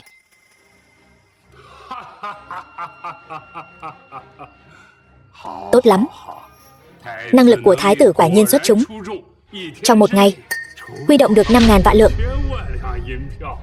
Sao có thể như vậy được? Ta đã liều cái mặt già này mới mượn được 500 vạn lượng. 5.000 vạn lượng. Cái này còn nhanh hơn cả tịch thu gia sản nữa. Tam hoàng tử Ung Vương, hai người nhiều lần dùng lời lẽ bôi nhọ thái tử, có biết tội không? Nghĩ cho hai người cũng là vì trẫm mà suy nghĩ. Mỗi người phạt bổng lộc nửa năm. Tam hoàng tử, thái tử là đại ca của ngươi, không được mạo phạm thái tử. Phải học hỏi nhiều sự hiền năng của nó, đọc sách nhiều vào. Vâng. Người đâu? Đem bạc vào nội khố, dùng cho khoa cử và chi dùng hàng ngày trong hoàng cung. Vâng điện hạ.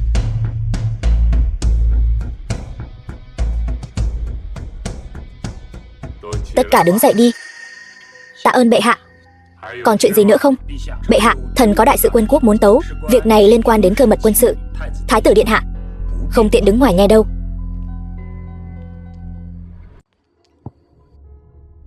Chuyện gì lớn vậy? Thái tử điện hạ, người vẫn nên tránh mặt thì hơn. Gần đây thái tử đã làm vài việc đều rất xuất sắc. Trẫm càng ngày tán thưởng ngươi. Còn cái này là hổ phù của quân đại hạ. Từ hôm nay, hổ phù này giao cho ngươi. Sau này, quân cơ của quân đại hạ đều do ngươi trưởng quản. Đa tạ phụ hoàng. Ung vương, bây giờ có thể nói rồi chứ? Ung vương, chuyện quân sự sau này đều có thể bẩm báo với thái tử. Bệ hạ, quốc sư đại kim quốc An Cốt Đà đã theo thần đến kinh thành, đã được sắp xếp ở tiểu lâu. Muốn diện kiến điện hạ. Chuẩn tấu, ngày mai lên điện. Nhưng mà bệ hạ, chuyện này rất phiền phức. Quốc sư đại kim quốc An Cốt Đà này là một trí giả nổi tiếng khắp thiên hạ. Lần này đến đây chính là vì thánh nữ Dương Tuyết bị thái tử giam giữ. Còn có chuyện trước đó đã xử tử sứ giả đại kim quốc. E rằng ông ta sẽ vì chuyện này mà gây khó dễ. Thái tử điện hạ làm việc lỗ mãng, đã đắc tội với người Kim, không còn đường lui. Thần kiến nghị thái tử điện hạ đích thân đến tiểu lâu nơi quốc sư đại kim quốc An Cốt Đà đang ở, dâng lễ xin lỗi mới là thượng sách. Vị quốc sư A Cốt Đà của nước Đại Kim này ở Đại Kim quốc danh vọng rất cao sao? Vâng, bệ hạ. Quốc sư đại kim quốc An Cốt Đà này thần 3 lần 7 lượt thỉnh cầu mới đến. Bây giờ lấy lòng ông ấy mới là con đường duy nhất của đại hạ ta. Thái tử thật sự đã đắc tội với người Kim rồi, không thể vãn hồi, chỉ có thể hy sinh chút thể diện. Nực cười. Để ta cúi đầu trước người Kim, tuyệt đối không thể. Sớm mai lên triều đường, ta ngược lại muốn xem thử trí giả trong truyền thuyết này rốt cuộc có mấy cái đầu. Lão tử là người được giáo dục hiện đại bồi dưỡng ra, học sinh xuất sắc, lại sợ một người cổ đại sao? An Cốt Đà Kim Quốc, thượng triều diện kiến.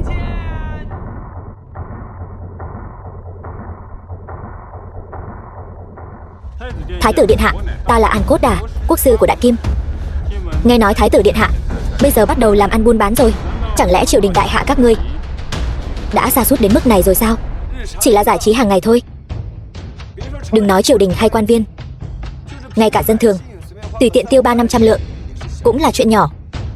Tin rằng con dân Đại Kim của ngươi sẽ không để ý đến số tiền nhỏ này đâu nhỉ? Đó là đương nhiên. Bổn quốc sư cũng rất bận. Lần này đến đây chủ yếu là vì thánh nữ Dương Tuyết. Nghe nói con gái của Nghiêm tể tướng Nghiêm phi Nghiêm tiểu doanh cũng bị các ngươi giam cầm sao? Tiểu nữ quả thật đã bị thái tử điện hạ giam giữ. Rất tốt. Thái tử điện hạ, ngươi thả thánh nữ và Nghiêm phi ra cùng lúc, Kim quốc ta sẽ coi như chuyện này chưa từng xảy ra. Thế nào? Vương tử đã lộng quyền rồi. Nghiêm phi là thái tử phi của nước ta, sao có thể để ngươi tùy tiện đòi người? Vậy nếu ta không thả thì sao? Thái tử điện hạ có dũng khí như vậy sao? Vậy chi bằng ngươi và ta đấu trí 3 ván, thế nào? Đánh cược thế nào? Lấy 3 thành biên giới làm vật cược. Nếu thái tử thua thì giao thánh nữ và Nghiêm phi cho ta, và cắt nhượng 3 tòa thành cho Kim quốc chúng ta. Còn nếu ngươi thua thì sao? Vậy thì Đại Kim ta sẽ dâng lên 1 vạn con ngựa và trả lại 2 tòa thành trì của đại hạ các ngươi mà trước đây chúng ta đã chiếm đóng. Thế nào? Được, ta cược. Điện hạ, không được. An Cốt Đà cố ý giả vờ, dáng vẻ ngông cuồng vô lễ, chính là để lừa người vào bẫy. An Cốt Đà là trí giả số 1 của Đại Kim. 3 tuổi đã có thể đọc thuộc thơ văn, 5 tuổi tinh thông toán học, 15 tuổi đã theo Kim chủ đánh trận, 7 mưu tính kế rồi. Không sao, đại hạ ta cũng thiếu ngựa, cũng là vì các thành trì biên giới, đáng để đánh cược. Cái tên thái tử ngu ngốc này lại dám đấu trí với quốc sư Đại Kim. Quả nhiên đã bị An Cốt Đà nói trúng rồi. Trẻ người non dạ, chỉ cần làm bộ làm tịch, tùy tiện khích một chút, lập tức cắn câu. Đợi hắn thua sẽ phải chịu sự mắng chửi của bách tính cả nước, y chề mà cút xuống. Vậy được, đề thứ nhất này, thái tử ra trước hay ta ra trước đây? Cho ngươi ra trước. Có gì khác biệt sao? Đồ ngu. Mắc kế rồi mà còn không biết. Quả nhiên trời phù hộ đại kim ta, sắp xếp một kẻ ngu như lợn làm thái tử đại hạ.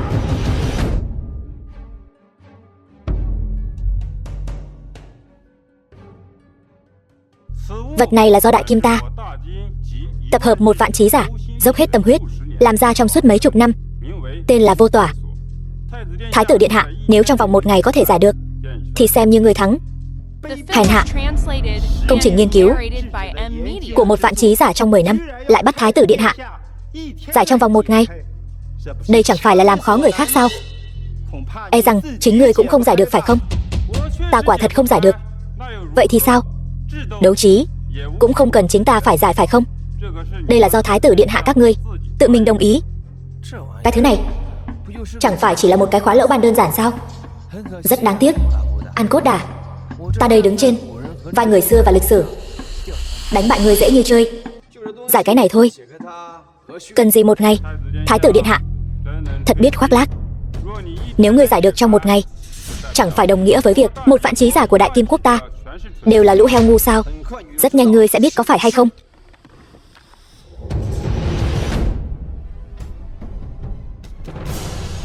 Vậy có lẽ trí giả của đại kim các ngươi quả thật là lũ heo ngu rồi. Đây, sao có thể thế này? Ngay cả thời gian 1 nén hương ngươi cũng không dùng hết. Hắn làm thế nào vậy? Quốc sư, đến lượt ta ra đề rồi. Thái tử điện hạ thật may mắn. Xin mời ra đề. Nghe rõ đây. Nghe nói quốc sư đại kim tinh thông toán học. Hãy thử xem đề toán đơn giản này của ta. Này gà thỏ nhốt chung lồng, trên có 35 đầu, dưới có 94 chân. Hỏi, có bao nhiêu gà, bao nhiêu thỏ? Không đúng. Đề này vô nghiệm. Thái tử điện hạ chỉ là cố tình làm khó người khác thôi. Một đề đơn giản như vậy, trong mắt quốc sư, vậy mà lại vô nghiệm. Đáp án là 23 con gà, 12 con thỏ. Sao có thể?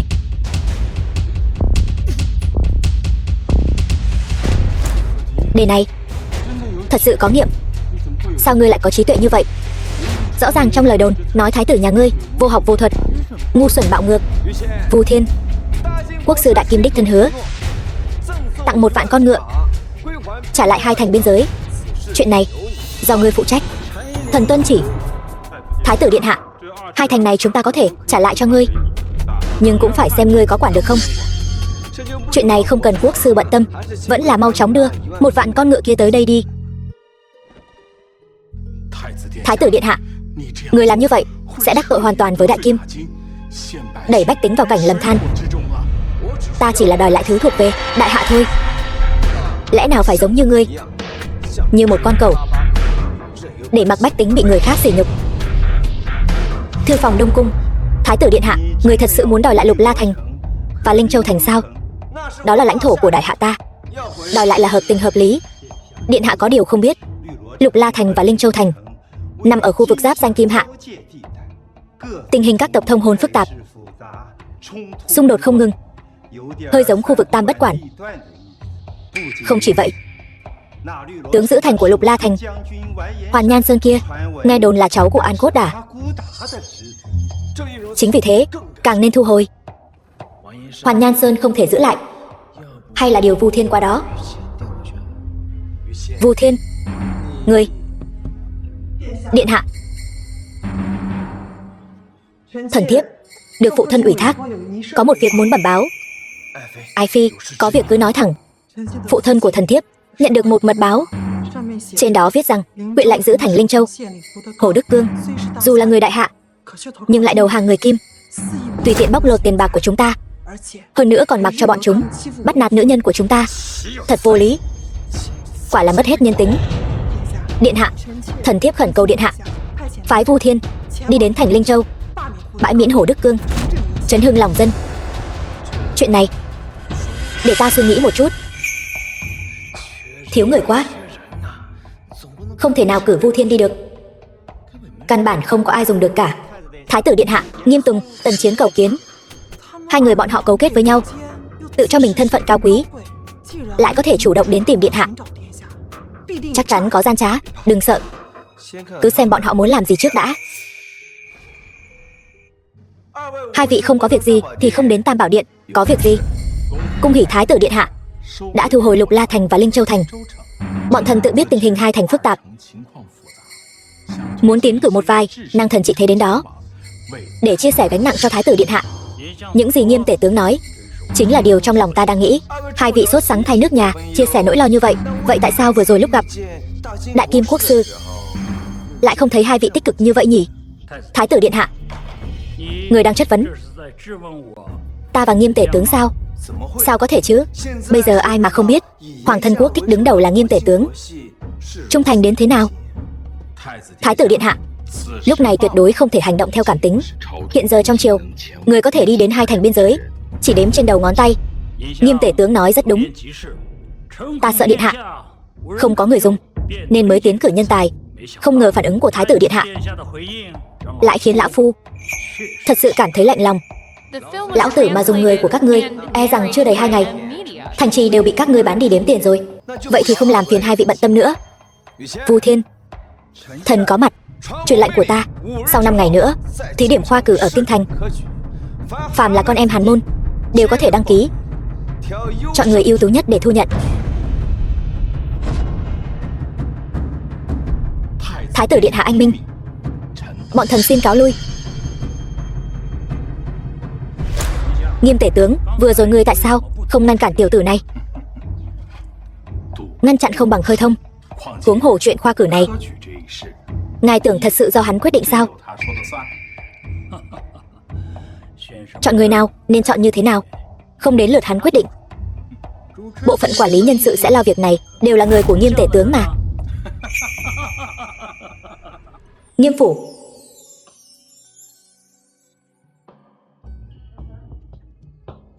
Con trai của Lại Bộ thị lang mấy ngày trước gửi đến một cây linh chi ngàn năm cùng một ít châu báu.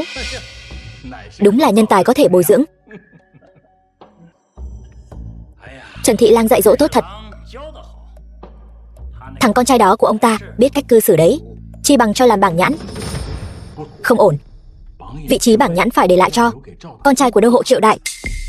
Mấy ngày trước tiếp đãi người Kim, đô hộ Triệu Đại đó đã bỏ ra không ít công sức.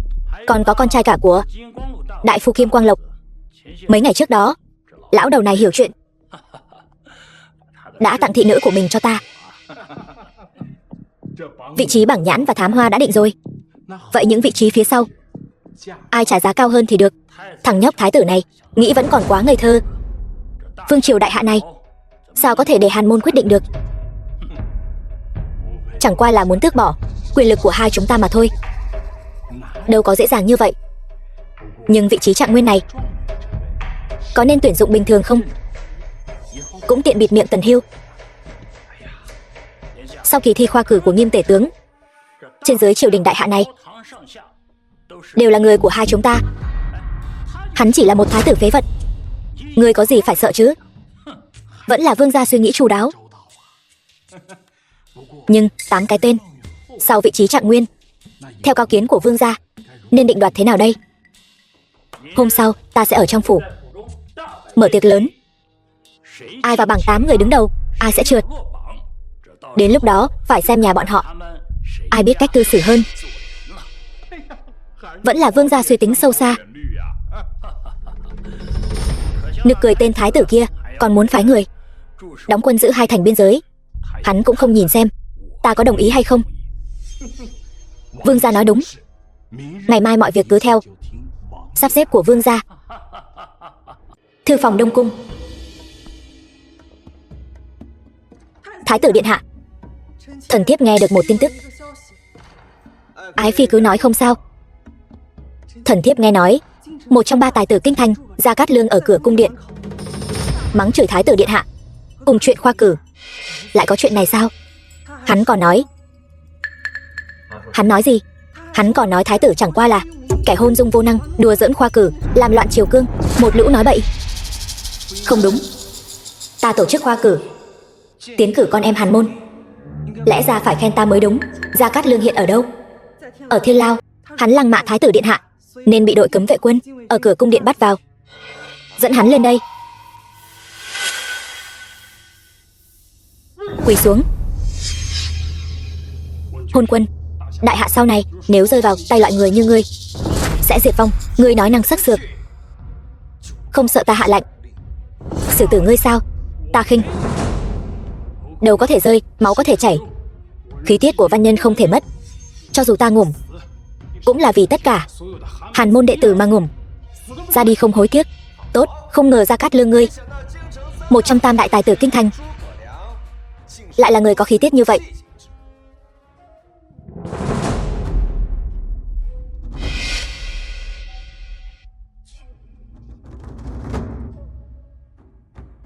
Tại sao ngươi không xử tử ta?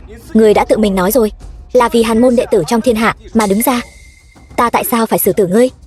Người đâu ban ghế? Ngươi không phải là muốn nhân cơ hội lôi kéo ta đấy chứ? Ta là một thái tử, đương nhiên sẽ không dùng thủ đoạn hạ lưu như vậy. Tại sao ngươi lại có thành kiến với ta sâu sắc đến thế? Ngươi bớt giả vờ đi. Ngươi thân là thái tử, bề ngoài thực hiện khoa cử chiêu mộ Hàn môn đệ tử, thực chất lại thao túng ngầm. Ta thao túng ngầm thế nào?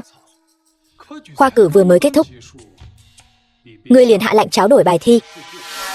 Bài làm xuất sắc của Hàn môn đệ tử đều biến thành của hoàng thân quý tộc rồi. Ngươi nói gì? Ta có một người bạn tốt, là một trong tam đại tài tử kinh thành, Ngô Trung Dung. Tuy nhiên bài thi khoa cử của hắn lại bị tên gian tướng Nghiêm Tùng cướp mất. Người làm bài cũng bị đổi thành tên con trai thị lang lại bộ Trần Đắc Ý. Các ngươi không đi tố cáo quan phủ sao? Huyện lệnh chỉ là đồ trang trí thôi. Tố cáo cũng vô ích. Trên đời này có rất nhiều chuyện bất công bằng. Có không ít Hàn môn đệ tử muốn lên tiếng vì đồng môn, đến nha môn huyện tố cáo, nhưng đều bị đánh bằng gậy rồi đuổi ra ngoài. Bây giờ vẫn còn nằm trên giường không dậy nổi. Thật vô lý. Ta đã tốn hết tâm sức đề xuất khoa cử, không ngờ lại làm lợi cho kẻ xấu.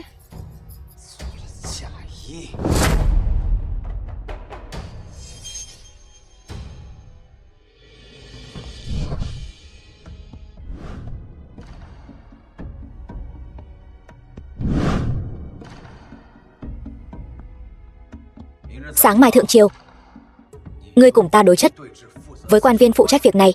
Ta muốn xem thử rốt cuộc là ai làm loạn triều cương. Triều đường, xin thái tử điện hạ xem qua. Đây là danh sách những người đỗ đạt trong kỳ khoa cử lần này.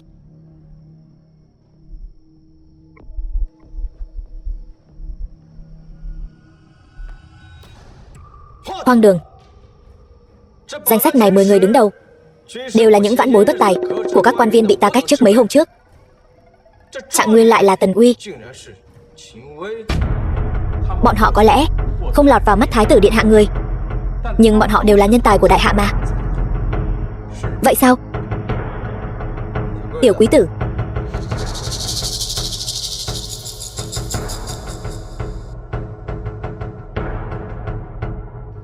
thái tử điện hạ, đây không phải là một trong tam đại tài tử kinh thành Gia Cát Lương sao? Hắn sao lại ở đây? Hỏi hay lắm. Gia Cát Lương, vậy ngươi tự mình nói đi.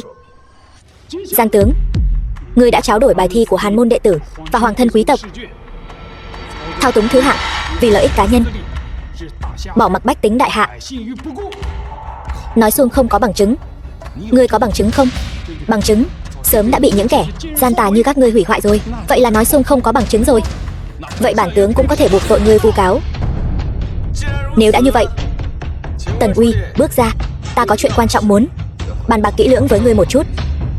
Thái tử điện hạ, người triệu Tần Uy lại là muốn biểu thị điều gì đây? Vì Tần Uy là tân khoa trạng nguyên, Nghiêm tướng lại cứ nhất quyết nói công bằng công chính. Chắc hẳn Tần Uy là tài hoa hơn người, chi bằng tiến lên thể hiện một chút, cũng để mọi người tâm phục khẩu phục.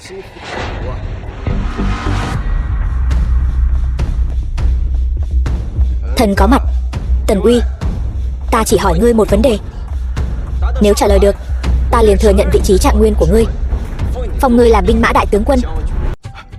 Điện hạ, xin nghĩ lại.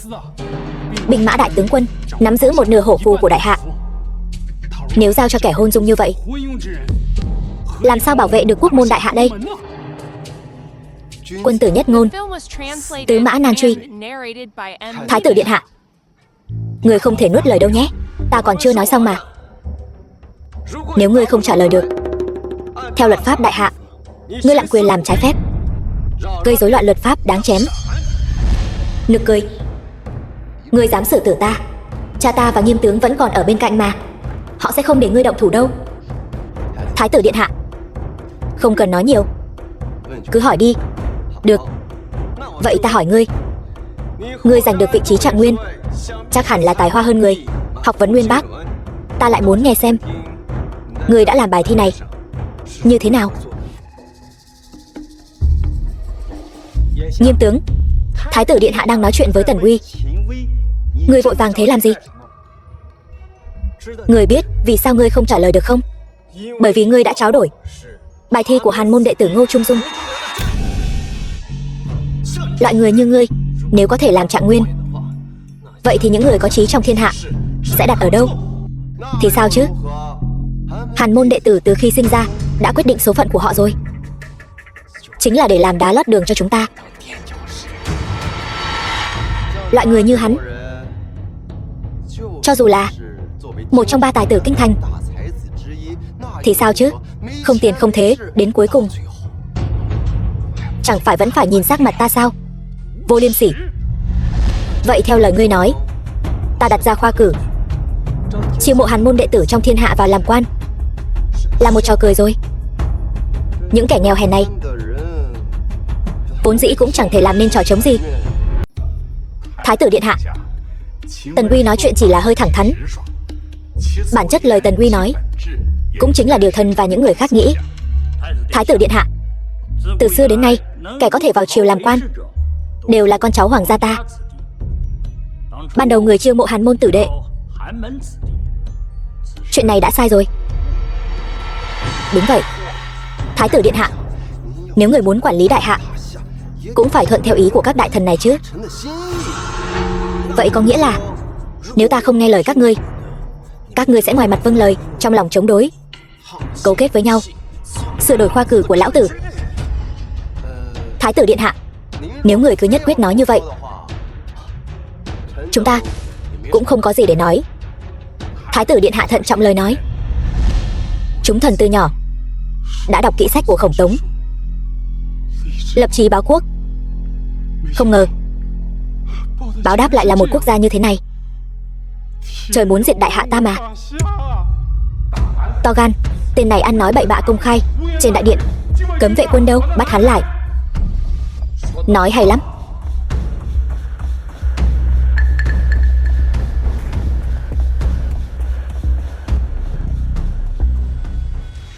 Không, Thái tử điện hạ, Tần Uy là con trai của ung vương. Ung vương đối với đại hạ có công lao to lớn, sao người dám? Chướng mắt hả? Chẳng lẽ ngươi cũng muốn thử một chút? Vương gia, nuông chiều con như hại con vậy. Việc ta làm hôm nay phần lớn là do ngươi quá mức nuông chiều mà ra, trừ bỏ một mối họa, đã coi như là cầu phúc cho dân. Tần Hưu, chẳng lẽ ngươi muốn lão phu phải quỳ với ngươi sao? Gọi thẳng tên húy của thái tử, tội đáng đánh 50 trượng. Nhưng mà niệm tình ngươi mất đi đứa con trai duy nhất, ta sẽ không truy cứu nữa, cho ngươi đóng cửa suy ngẫm, phạt bổng lộc nửa năm. Hay là nói vụ lợi dụng chức quyền làm việc riêng, gây rối loạn khoa cử, ngươi cũng có tham gia? Thái tử điện hạ, người nói đùa rồi. Vương gia đối với đại hạ trung thành tận tụy, sao có thể làm ra chuyện như vậy được? Đúng vậy vương gia, vương gia đừng kích động, tương lai còn dài. Thần kính cẩn tuân theo lời dạy của thái tử. Biết lỗi mà sửa, chẳng gì tốt hơn, nhưng có những lỗi không thể tha thứ. Phù Thiên, thần có mặt, truyền khẩu dụ của ta. Phàm là người trúng tuyển sau khi xác định tội danh hối lộ, đều mang tội danh làm loạn khoa cử, cung tống vào thiên lao, chọn ngày hành trảm. Ta muốn xem thử, các ngươi không phải cho rằng mình rất giàu sao? Số tiền các ngươi trả ngày hôm qua, thứ mua được chính là tính mạng của các ngươi ngày mai. Tẩm điện Tô Hoàng Phi. Cái gì? Ngươi nói hoàng đế sắp ngủm rồi? Tin này là thật sao? Đúng vậy, ta đích thân nghe thấy. Bây giờ, thằng nhóc Tần Hiêu đó vẫn đang nổi trận lôi đình. Chắc là thật rồi. Tần Chiến đã giao ra binh quyền. Tiếp theo, ta sẽ tung tin lão hoàng đế sắp ngủm, đồng thời đã chuẩn bị cho người một bản di chiếu. Đợi lão hoàng đế vừa băng hà, người lập tức lấy ra. Đến lúc đó, ta sẽ dẫn tinh binh đột phá cửa cung. Người lấy ra di chiếu giả, giúp tam hoàng tử đăng cơ. Đến lúc đó Tần Hiêu sẽ không còn đường thoát. Người dám ngụy tạo di chiếu,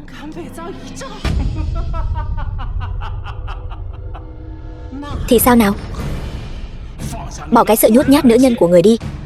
Trên di chiếu này rõ ràng viết, sau khi lão hoàng đế băng hà, lập tam hoàng tử lên làm hoàng đế. Chẳng lẽ người không động lòng? Nhưng mà người không phải còn có ảo tưởng đối với Tần Hiêu đấy chứ? Nghĩ cho kỹ đi, người chẳng qua chỉ là phi tử của lão hoàng đế. Lão hoàng đế vừa băng hà, Tần Hiêu sẽ tha cho người và con trai người sao? Được.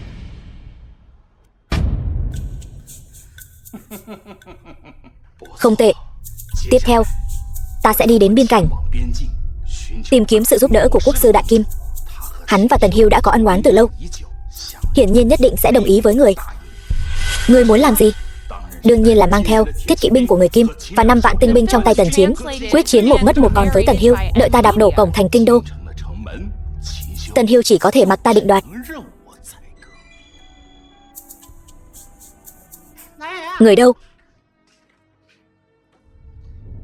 Đưa cái này cho tam hoàng tử. Vâng.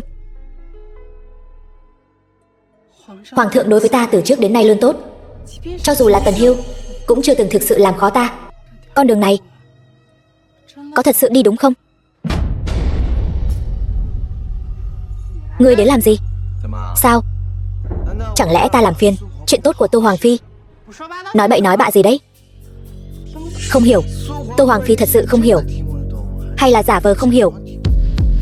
Thực ra trong lòng Tô Hoàng Phi rõ hơn ai hết. Tô Hoàng Phi vì sao không dám nhìn thẳng vào mắt ta? Chẳng lẽ chột dạ? Sao ta có thể chột dạ? Còn ngươi thì sao? Nhiều lần bất kính với phi tử của hoàng thượng. Nếu chuyện này truyền ra ngoài, vị trí thái tử của ngươi đáng lẽ phải kết thúc rồi. Vậy sao?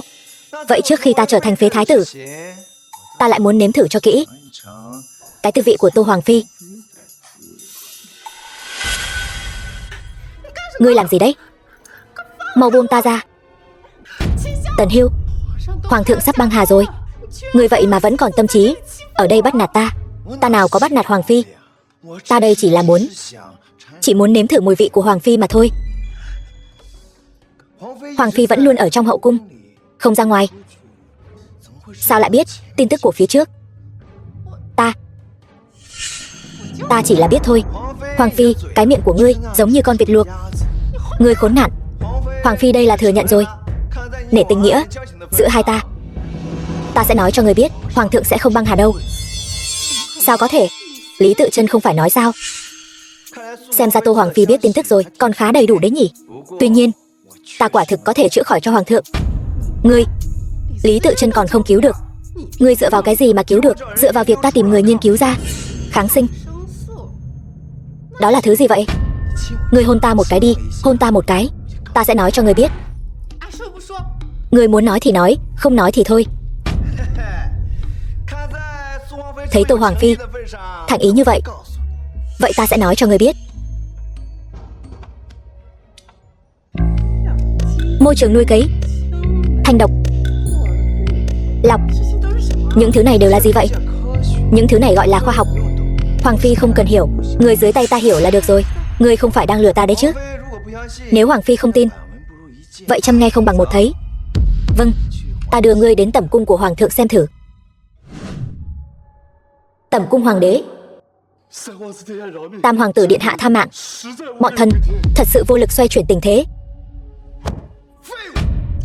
Phế vật, quả thực là phế vật. Phụ hoàng, nhi thần vô năng, không thể kịp thời chia sẻ nỗi lo cho người. Phụ hoàng, xem ra nhận thức của ngươi về bản thân rất rõ ràng.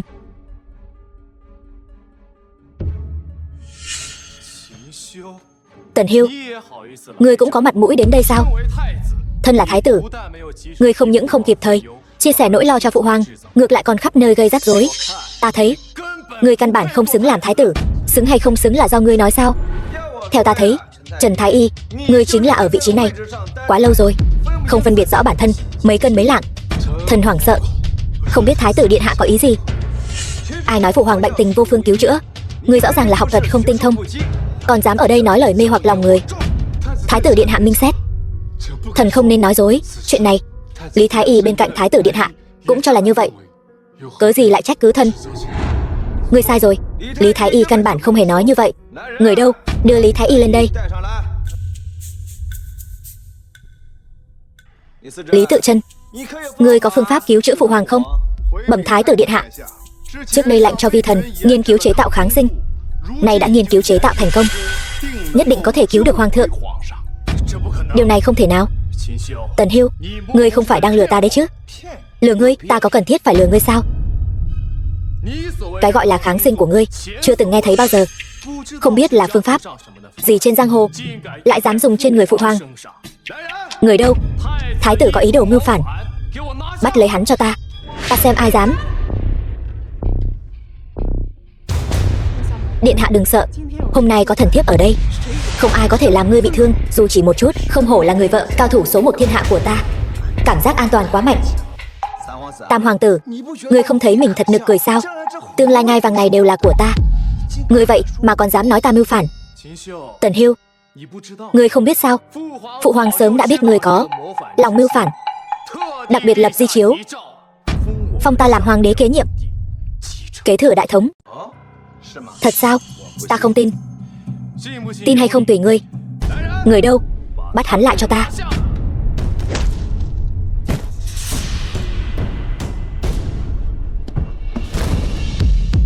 Phụ hoàng, nhi thần cứu giá đến muộn.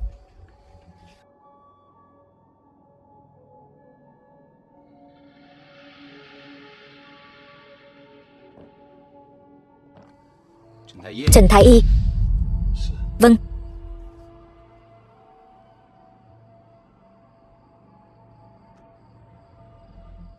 Sao có thể thế được? Trần Thái Y thế nào rồi? Bẩm thái tử, cơn sốt của hoàng thượng vậy mà đã lui rồi. Hơn nữa, mạch tượng đã ổn định. Cái gì? Trần Thái Y, ngươi đã trở thành cẩu săn của Tần Hiêu từ khi nào vậy? Xin các vị điện hạ minh xét. Vi thần nguyện dùng đầu trên cổ để đảm bảo bệnh tình của hoàng thượng đã được kiểm soát, đã dần chuyển biến tốt.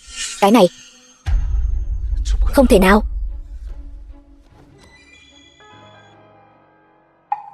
Bản di chiếu giả này làm thật giống nha. Bên trên còn có dấu ngọc tỷ, nhưng người không biết ngọc tỷ này đang ở trong tay ta. Chẳng lẽ ngươi quên rồi sao? Phụ hoàng căn bản không hề tin tưởng ngươi. Ngươi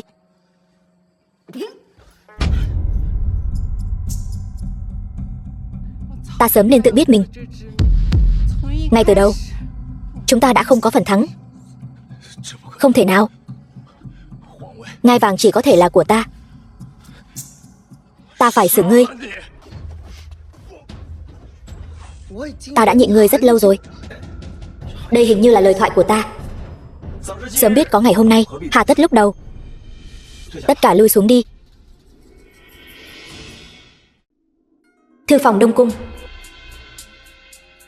Ta tự biết tội nghiệt sâu nặng, về sau nguyện bầu bạn cùng đèn xanh cổ Phật, chỉ cầu người tha cho con ta một mạng. Tha người không thành vấn đề, bầu bạn cùng đèn xanh cổ Phật chắc không cần thiết đâu. Ngươi nói xem. Hoàng phi, thái tử điện hạ, ta phục rồi.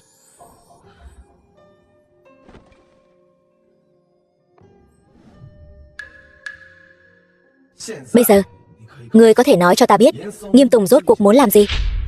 Nghiêm Tùng muốn làm phản, cuối cùng cũng muốn làm phản rồi. Thái tử điện hạ hình như rất mong hắn làm phản. Cũng không hẳn. Chỉ là ta đang nghĩ, gần đây hắn gây ra nhiều rắc rối như vậy, không thể nào lại làm lợi cho người khác. Chẳng lẽ hắn đưa di chiếu giả cho ta là để mẹ con ngươi bị lợi dụng? Chẳng trách bây giờ hắn cầm chiếu thư giả đi đến biên giới, mở cửa quốc gia cấu kết với người Kim, mang theo 5 vạn binh mã của hắn, định vây khốn kinh thành. Thật đến lúc đó, đâu còn có phần làm hoàng thượng cho con ta nữa. Bây giờ hoàng phi cuối cùng cũng tỉnh ngộ rồi. Nhưng mà đại hạ triều ta binh mã có hạn. Thái tử điện hạ bây giờ muốn ngăn cản Nghiêm Tùng, xem ra đã không kịp rồi. Tại sao trong người lại không hề vội vàng? Vội gì? Vội hắn ngủ không đủ nhanh sao? Thần thiếp không hiểu. Người đó chuyện không hiểu còn nhiều lắm. Chẳng bao lâu nữa, lão già Nghiêm Tùng kia sẽ có kết cục giống hệt con trai hắn. Ngự Long Viện. Vu Thiên, chuyện đội đặc chủng giao cho ngươi và Tiêu Phi đã huấn luyện xong chưa? Bẩm điện hạ, đã sớm chỉnh đốn xong xuôi, sẵn sàng xuất phát, chỉ chờ điện hạ ra lệnh. Tốt, không hổ là cánh tay trái cánh tay phải của ta, hiệu suất quả thực cao, thật sự khiến người khác phải nhìn bằng con mắt khác. Bây giờ chỉ chờ lão gian thần Nghiêm Tùng kia mang theo người Kim tự chui đầu vào lưới. Không, còn một chuyện nữa phải làm. Vi thần không hiểu. Nghiêm Tùng tiến kinh, nhất định sẽ cứu Nghiêm Tiểu Ánh ra trước, bằng không vì thiên hạ bỏ mặc con gái ruột của mình.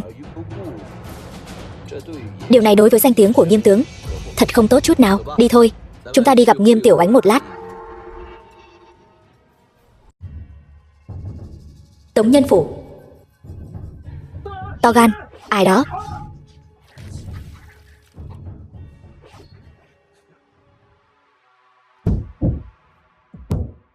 Tiểu thư, tướng gia đã dẫn theo thiết kỵ của người Kim bao vây kinh thành rồi. Hôm nay có thể phá thành, đặc biệt phái thuộc hạ đến giải cứu tiểu thư. Được, đợi ta ra ngoài, bảo phụ thân bắt Tần Hưu lại. Ta nhất định phải đem tiện nhân này băm thây vạn đoạn. Băm thây vạn đoạn ai vậy? Sao có thể? Sao ngươi không phải? Ta rõ ràng đang ở tẩm điện của hoàng thượng. Sao?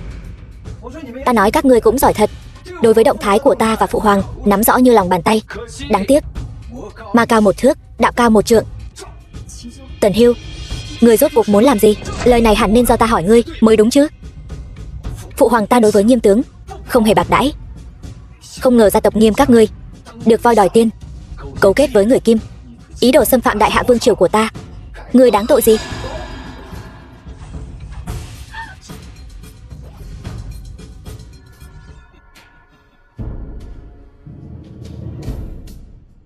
Nghiêm tướng, chuyện này còn chưa định đoạt mà đã mặc long bào rồi sao?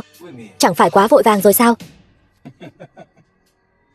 Tần Hưu, ngươi có lẽ còn chưa biết, bây giờ 10 vạn thiết kỵ binh của người Kim đã đến ngoại ô kinh thành rồi. Tất cả đại thần trong triều đã đều bị ta giam cầm. Chỉ cần xử tử ngươi, đại hạ này sẽ là của ta. Người thân là thừa tướng, dưới một người trên vạn người, không thương xót bách tính, ngược lại bán chủ cầu vinh, để thiết kỵ người Kim đó giày xéo sơn hà đại hạ ta. Quả thực là vô liêm sỉ, vô liêm sỉ.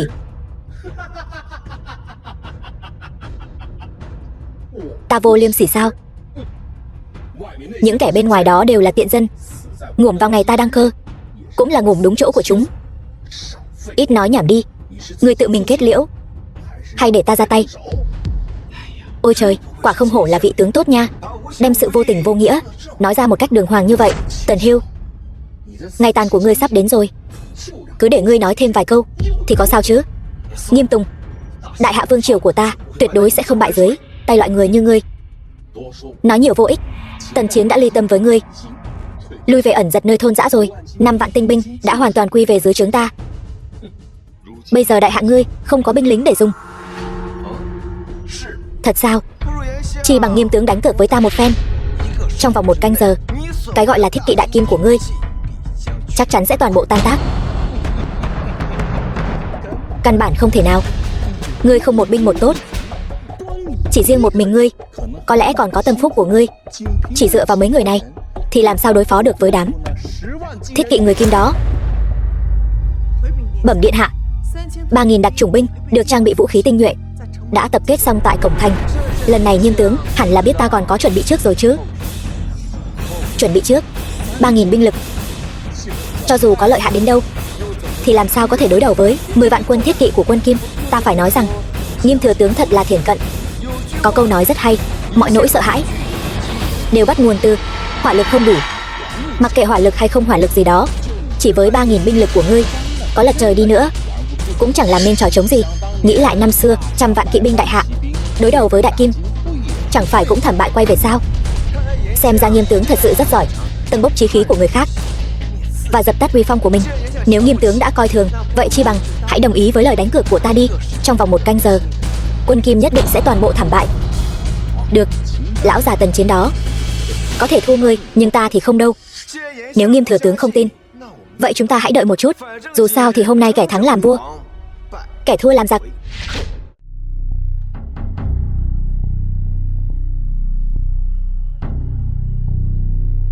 Báo. Nói đi. Điện hạ, thiết kỵ của quân Kim đã đến ngoài cửa thành, hiện đang đối đầu với 3.000 lính đặc chủng. Chỉ là số lượng chênh lệch quá lớn, tình hình có lẽ không mấy khả quan. Tần Hưu, ngay cả một thái giám phân tích tình hình còn nhìn rõ hơn ngươi. Ngươi còn vùng vẫy trong tuyệt vọng làm gì? Nghiêm thừa tướng, nói vậy có hơi sớm không? Lính đặc chủng của ta được trang bị đạo đạn đấy. Uy lực của loại đạo đạn này ngươi cũng từng thấy rồi. Ngươi cho dù có đạo đạn thì sao chứ? Đó là tận 10 vạn quân thiết kỵ đấy. 3.000 binh lực của ngươi có cố gắng lắm cũng không đánh lại được 10 vạn quân thiết kỵ. Phụ thân thật sự điên rồi. Đó là quân Kim, không phải quân ta mà. Nếu như lúc trước ta không đi theo con đường giống như phụ thân, thì bây giờ ngươi được hưởng sự che chở là ta rồi. Nghiêm thừa tướng, ngươi có muốn đợi thêm một chút không? Ta thấy ngươi có vẻ hơi vội vàng rồi đấy. Đợi cái gì? Đợi tin tức toàn quân các ngươi bị tiêu diệt sao? Bẩm điện hạ, chiến báo từ kinh thành, đối mặt với quân Kim tấn công, lính đặc chủng đã sử dụng súng đạn, tổng cộng tiêu hao hơn 3.000 khẩu súng. Quân Kim tử thương gần 1 vạn người. Sao có thể như vậy? Thừa tướng, đây chỉ là món khai vị thôi. Thái tử điện hạ, sao ngươi lại đến đây? Ta không phải đã bảo ngươi trấn giữ lầu cửa thành sao? Bẩm điện hạ, thần đã sắp xếp người trấn giữ rồi. Sau đó quay về truyền tin. Vậy những người ở dưới đó làm thế nào? Bẩm điện hạ, lực lượng đặc chủng của chúng ta đã sử dụng thuốc nổ để ném. Binh lính Kim đã ngụm hơn 4 vạn người. Uy lực của loại thuốc nổ này không tệ. Tiếp tục duy trì, không thể nào. Ngươi không phải ngồi trên long ỷ sao? Chẳng lẽ là mọc mụn ở mông rồi? Chẳng lẽ trời muốn diệt ta sao? Nghiêm Tùng, chúng ta làm người phải nghĩ theo hướng tốt. Ngươi không phải còn 5 vạn đại quân sao? Bẩm điện hạ, đạo đạn đã phóng, tất cả người Kim đều đã tử vong. 10 vạn đại quân ngủm không còn một ai. Cái gì? Cha, không thể nào. Tuyệt đối không thể nào. Đó là 10 vạn đại quân mà. Tiểu Nhi, ngươi đừng hòng lừa ta. Tướng gia, toang rồi, người Kim đều ngủm hết. 5 vạn tinh binh đó, nghe nói đại Kim tan rã, cũng đều bỏ đi hết rồi.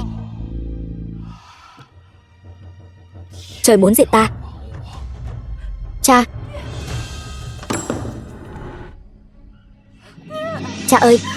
Cha ơi, người tỉnh lại đi.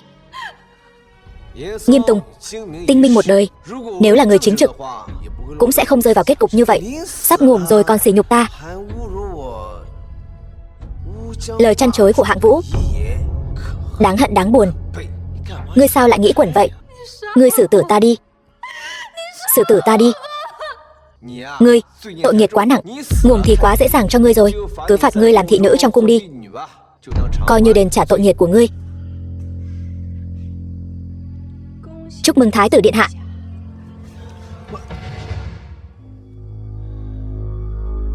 Mười vạn thiết kỵ của người Kim các ngươi toàn bộ bị tiêu diệt.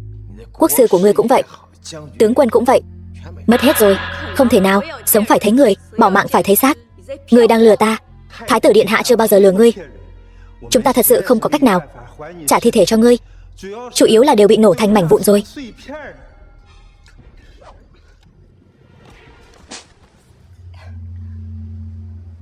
Sao ngươi lại lợi hại như vậy? Lần trước ngươi thừa lúc ta suy yếu cho ta uống thuốc. Ta đương nhiên là không đánh lại ngươi. Nếu ngươi là thánh nữ của nước Đại Kim, vậy ta sẽ cho ngươi nếm thử tận mắt nhìn quốc gia của mình diệt vong có mùi vị gì. Vu Thiên, ta cho ngươi 3.000 lính đặc chủng để ngươi tấn công vào nước Đại Kim. Trong vòng 1 ngày khiến toàn bộ nước Kim bị diệt vong. Vâng. Tẩm cung hoàng đế.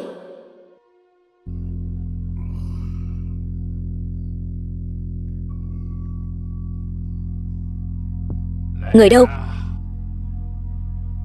Truyền thái tử Tô Hoàng Phi vào yết kiến. Vâng.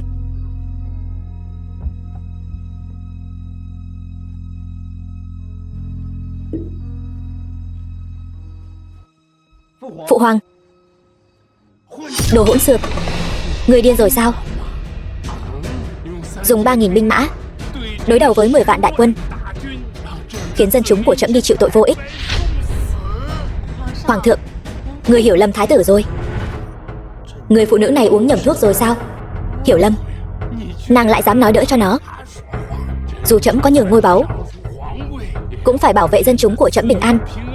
Tuyệt đối không thể làm chuyện lỗ mãng như vậy. Hoàng thượng, thái tử tuy chỉ phái 3.000 binh lực, nhưng đã trang bị đạo đạn tinh nhuệ, tiêu diệt toàn bộ 10 vạn tinh binh. Hơn nữa, hiện đã đặt chân lên đất của người Kim, liên tiếp đại thắng. Cờ của đại hạ ta sắp cắm lên hoàng đô của người Kim rồi. Lại có chuyện tốt như vậy sao? Chính là vậy. Không chỉ vậy, người sốt cao không dứt, Thái y viện đều bó tay. Là thái tử điện hạ đã nghiên cứu ra thuốc kháng sinh, đã thành công đưa người từ quỷ môn quan trở về. Phụ hoàng vừa rồi hơi kích động. Xin lỗi ngươi một tiếng. Trẫm già rồi. Giang Sơn này đã không còn do trẫm làm chủ nữa. Trẫm ngồi trên Giang Sơn này, ở vị trí này cũng đủ lâu rồi. Đã đến lúc nhường lại rồi. Trẫm còn muốn sống thêm vài năm nữa. Hiêu Nhi, Nhi thần có mặt. Nếu ngươi ngồi vào vị trí hoàng đế này, 10 năm tới, ngươi muốn làm gì?